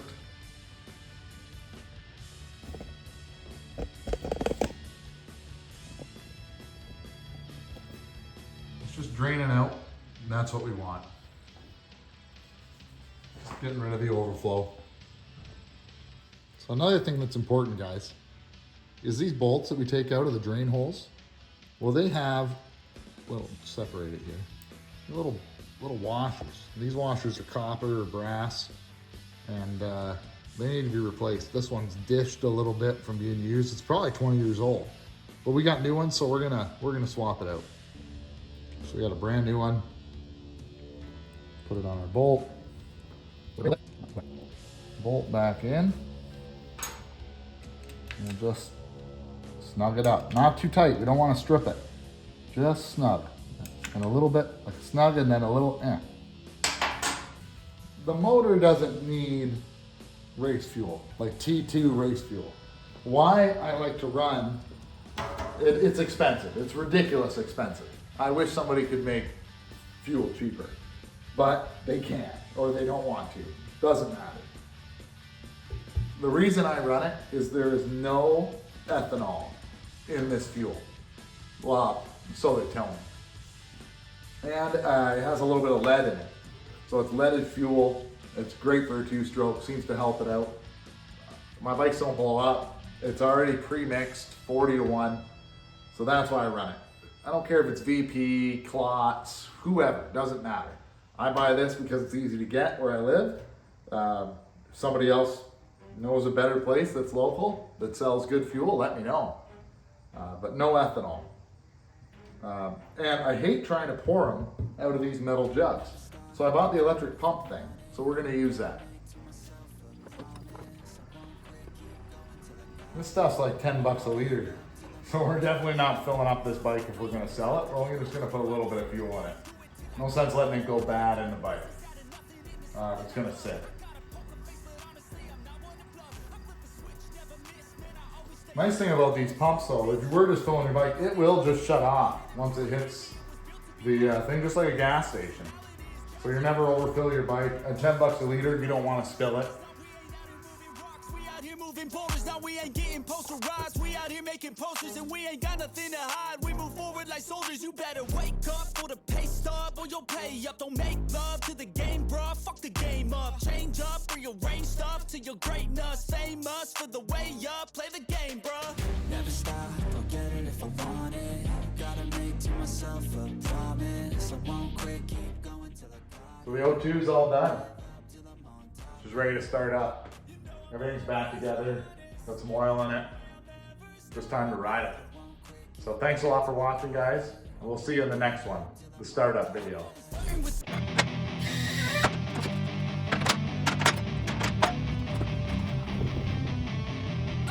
So we're gonna start the bike up. And what we're gonna look for, I don't know how it's gonna idle because we've had the carb apart. I don't know what's gonna happen, but we wanna see if the power valve flutters. So that's what we're gonna do. Turn the fuel on. See, hopefully it don't leak. Fuel's pouring in. That's what we want. Turn the choke on. We'll see. See how the old 250 fires up. Give her a couple pumps here. Get her primed up. We'll give her a good kick. Ooh.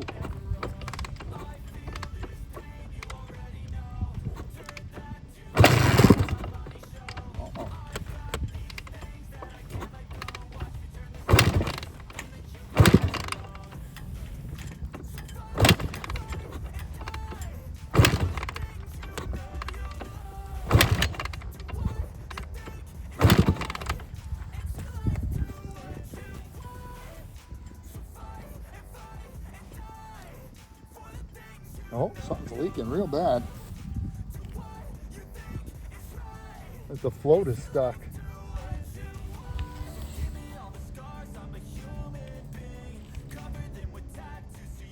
Huh.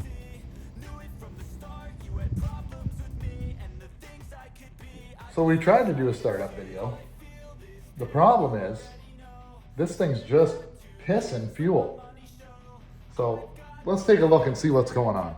So basically, we took the bike outside, went to start it up. We're gonna turn the fuel on. We're gonna show you what's going on with the old carburetor. We also, just to be sure, checked the spark. I pulled the spark plug, put a new plug in it just to make sure, and also checked it by just laying it against the head and cycling it over. Lots and lots of spark in this bike. There's only a few things that can happen when your bike won't start. One thing's gonna be spark, another thing's gonna be fuel or air. Those are what you need. That's what it is. So we'll turn the fuel on. There's lots of fuel in the line, but we'll see if you guys can see it. There she goes. She's just leaking out of the overflow. Just leaking all the fuel. So I'm not sure what's going on inside the carb, but we're gonna shut the fuel off, take it apart and see.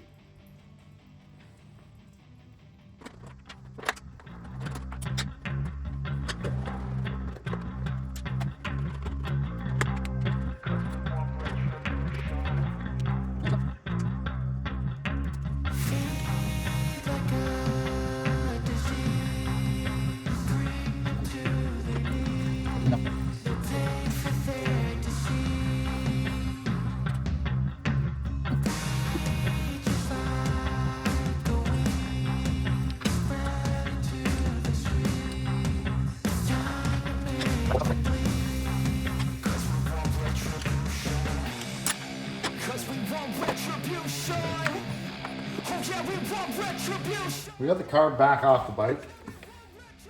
The hoses do look pretty, but that's not gonna help us start our bike. So let's get this bowl off.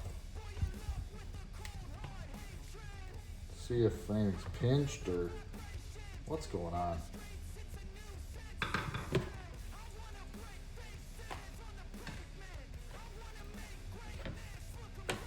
Oh yeah, this one we gotta take off the bottom. Helps hold it together. 15 mil? No. 17.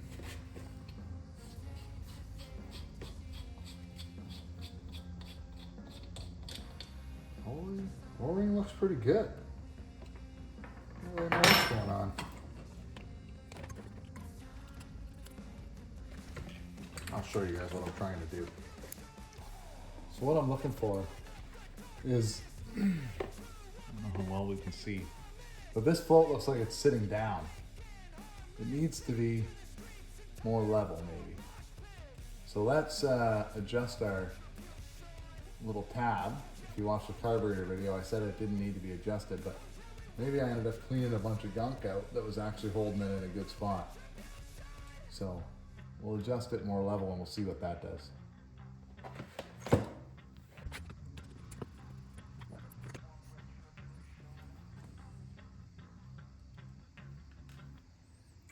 I'm just gonna push this little tab down a little bit.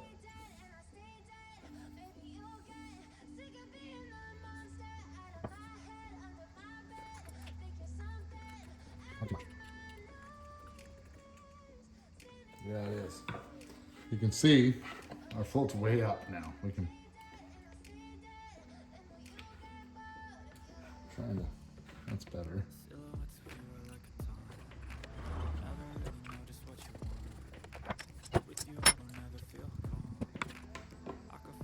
Put her back in and see if it did anything.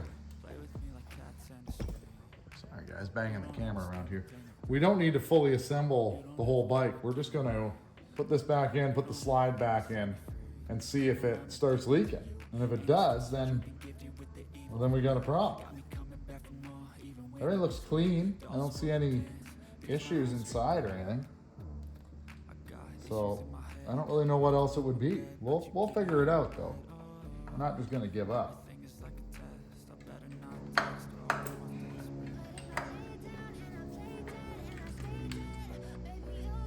All these new 4-stroke guys are laughing at me going, this is why we got fuel injection. Well, sometimes I think you're right.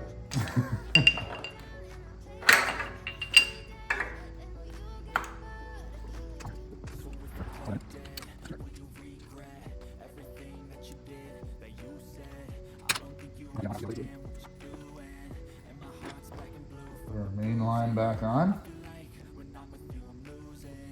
Yeah, of course. I don't like that. I'm too short. Like a perfect size. Come on. There we go. We'll turn our fuel on. Fuel runs through. We'll see what happens.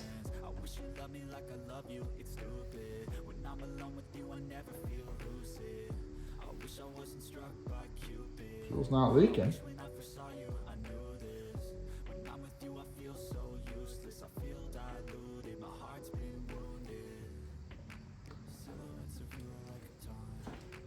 I'm gonna start it obviously, no, but I'm gonna cycle it a few times and see if it's gonna start leaking.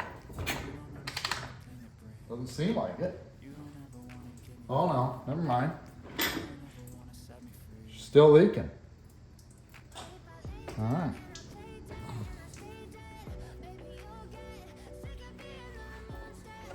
We've got our carb back off. We're gonna get the float out of it. I got a little dish of just straight gasoline. It's not premix, it's just fuel. I don't want to use water. And I want to see if the float floats. Because no matter what I do, trying to eliminate the possibility of the needle and seat, it keeps pissing out fuel out of the bottom drain. which basically means the float or the needle and seat are no good. So rather than just keep guessing away, we'll see. Take our little needle off, set it over here. Take the pin out so I don't lose it. We'll see.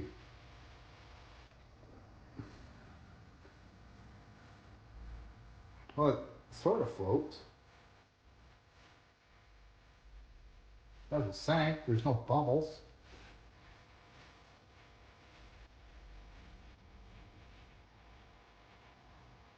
I don't think the float is bad. I think the float is good.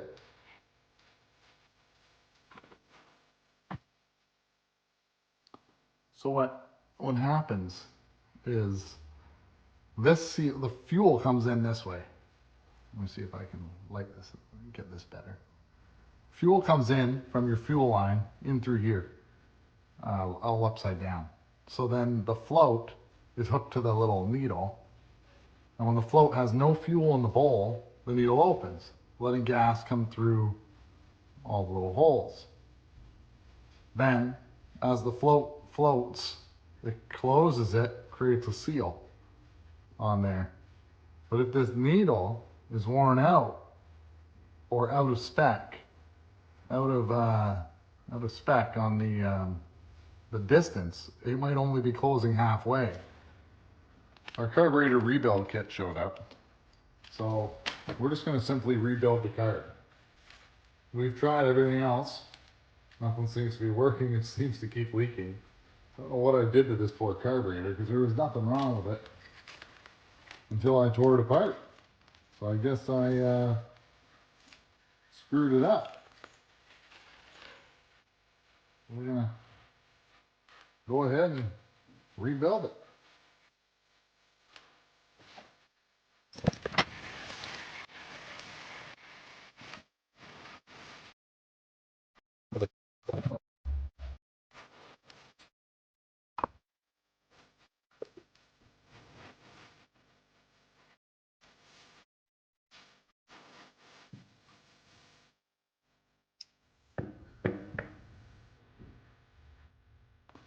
It doesn't look like there's anything wrong, but we're not going to trust it.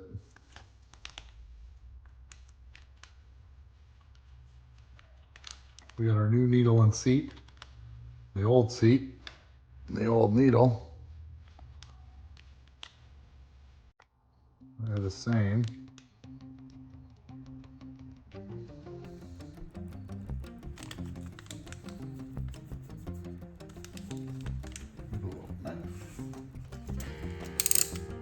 Cut our package open.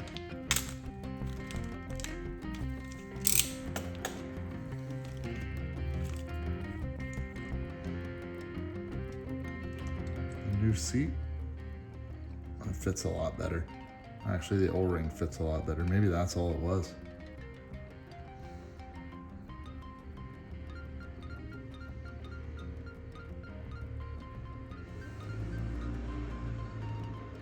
Just set that in there for a second.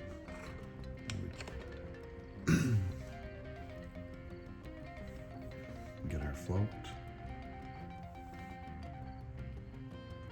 Zoom out just a little bit. Why is that so much higher? Just comparing the needles, the new needle has a way different clip than the old needle. It'd be a lot bigger. Give me a second here, I'm gonna look this up. So we got the new needle and seat and the float height adjusted. The carb's back in. I'll turn the fuel on and it doesn't seem to be leaking. I've tested this. I've had this carb in and out a whole bunch. And what I saw, the only thing I could come up with was the seat for the float needle. The O-ring, it must have dried out or got damaged when we were taking the carb apart, but I never took that part out of the carb. So I'm not really sure, but anyway, these are problems you can run into. carb rebuild kits are pretty normal. I would have put one in, but there was one on back order, so it came in and we fixed her.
Well, I don't really know what to say. This bike feels good, like really, really good.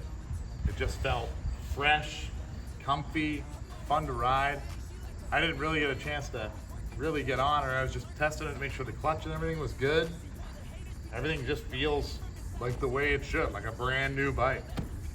But anyway, I hope you guys really enjoyed the video series on our O2. Hopefully we can do some more, something a little different, maybe something cool. But I'm really, really happy with the way this bike turned out. Anyway, guys, thanks a lot for watching, and stay tuned for the next one and the next build. If you got no time, work smarter than ever. Don't ever let them tell you that you can't ever say never. And Well, I know that was a long series, and if you guys stuck around and watched the whole thing, so thanks a lot for watching. Obviously, if there's anything you guys want to talk about in that build series, like and subscribe on the videos. Leave a comment down below. Let me know what you guys think, and we'll see you guys in the next one.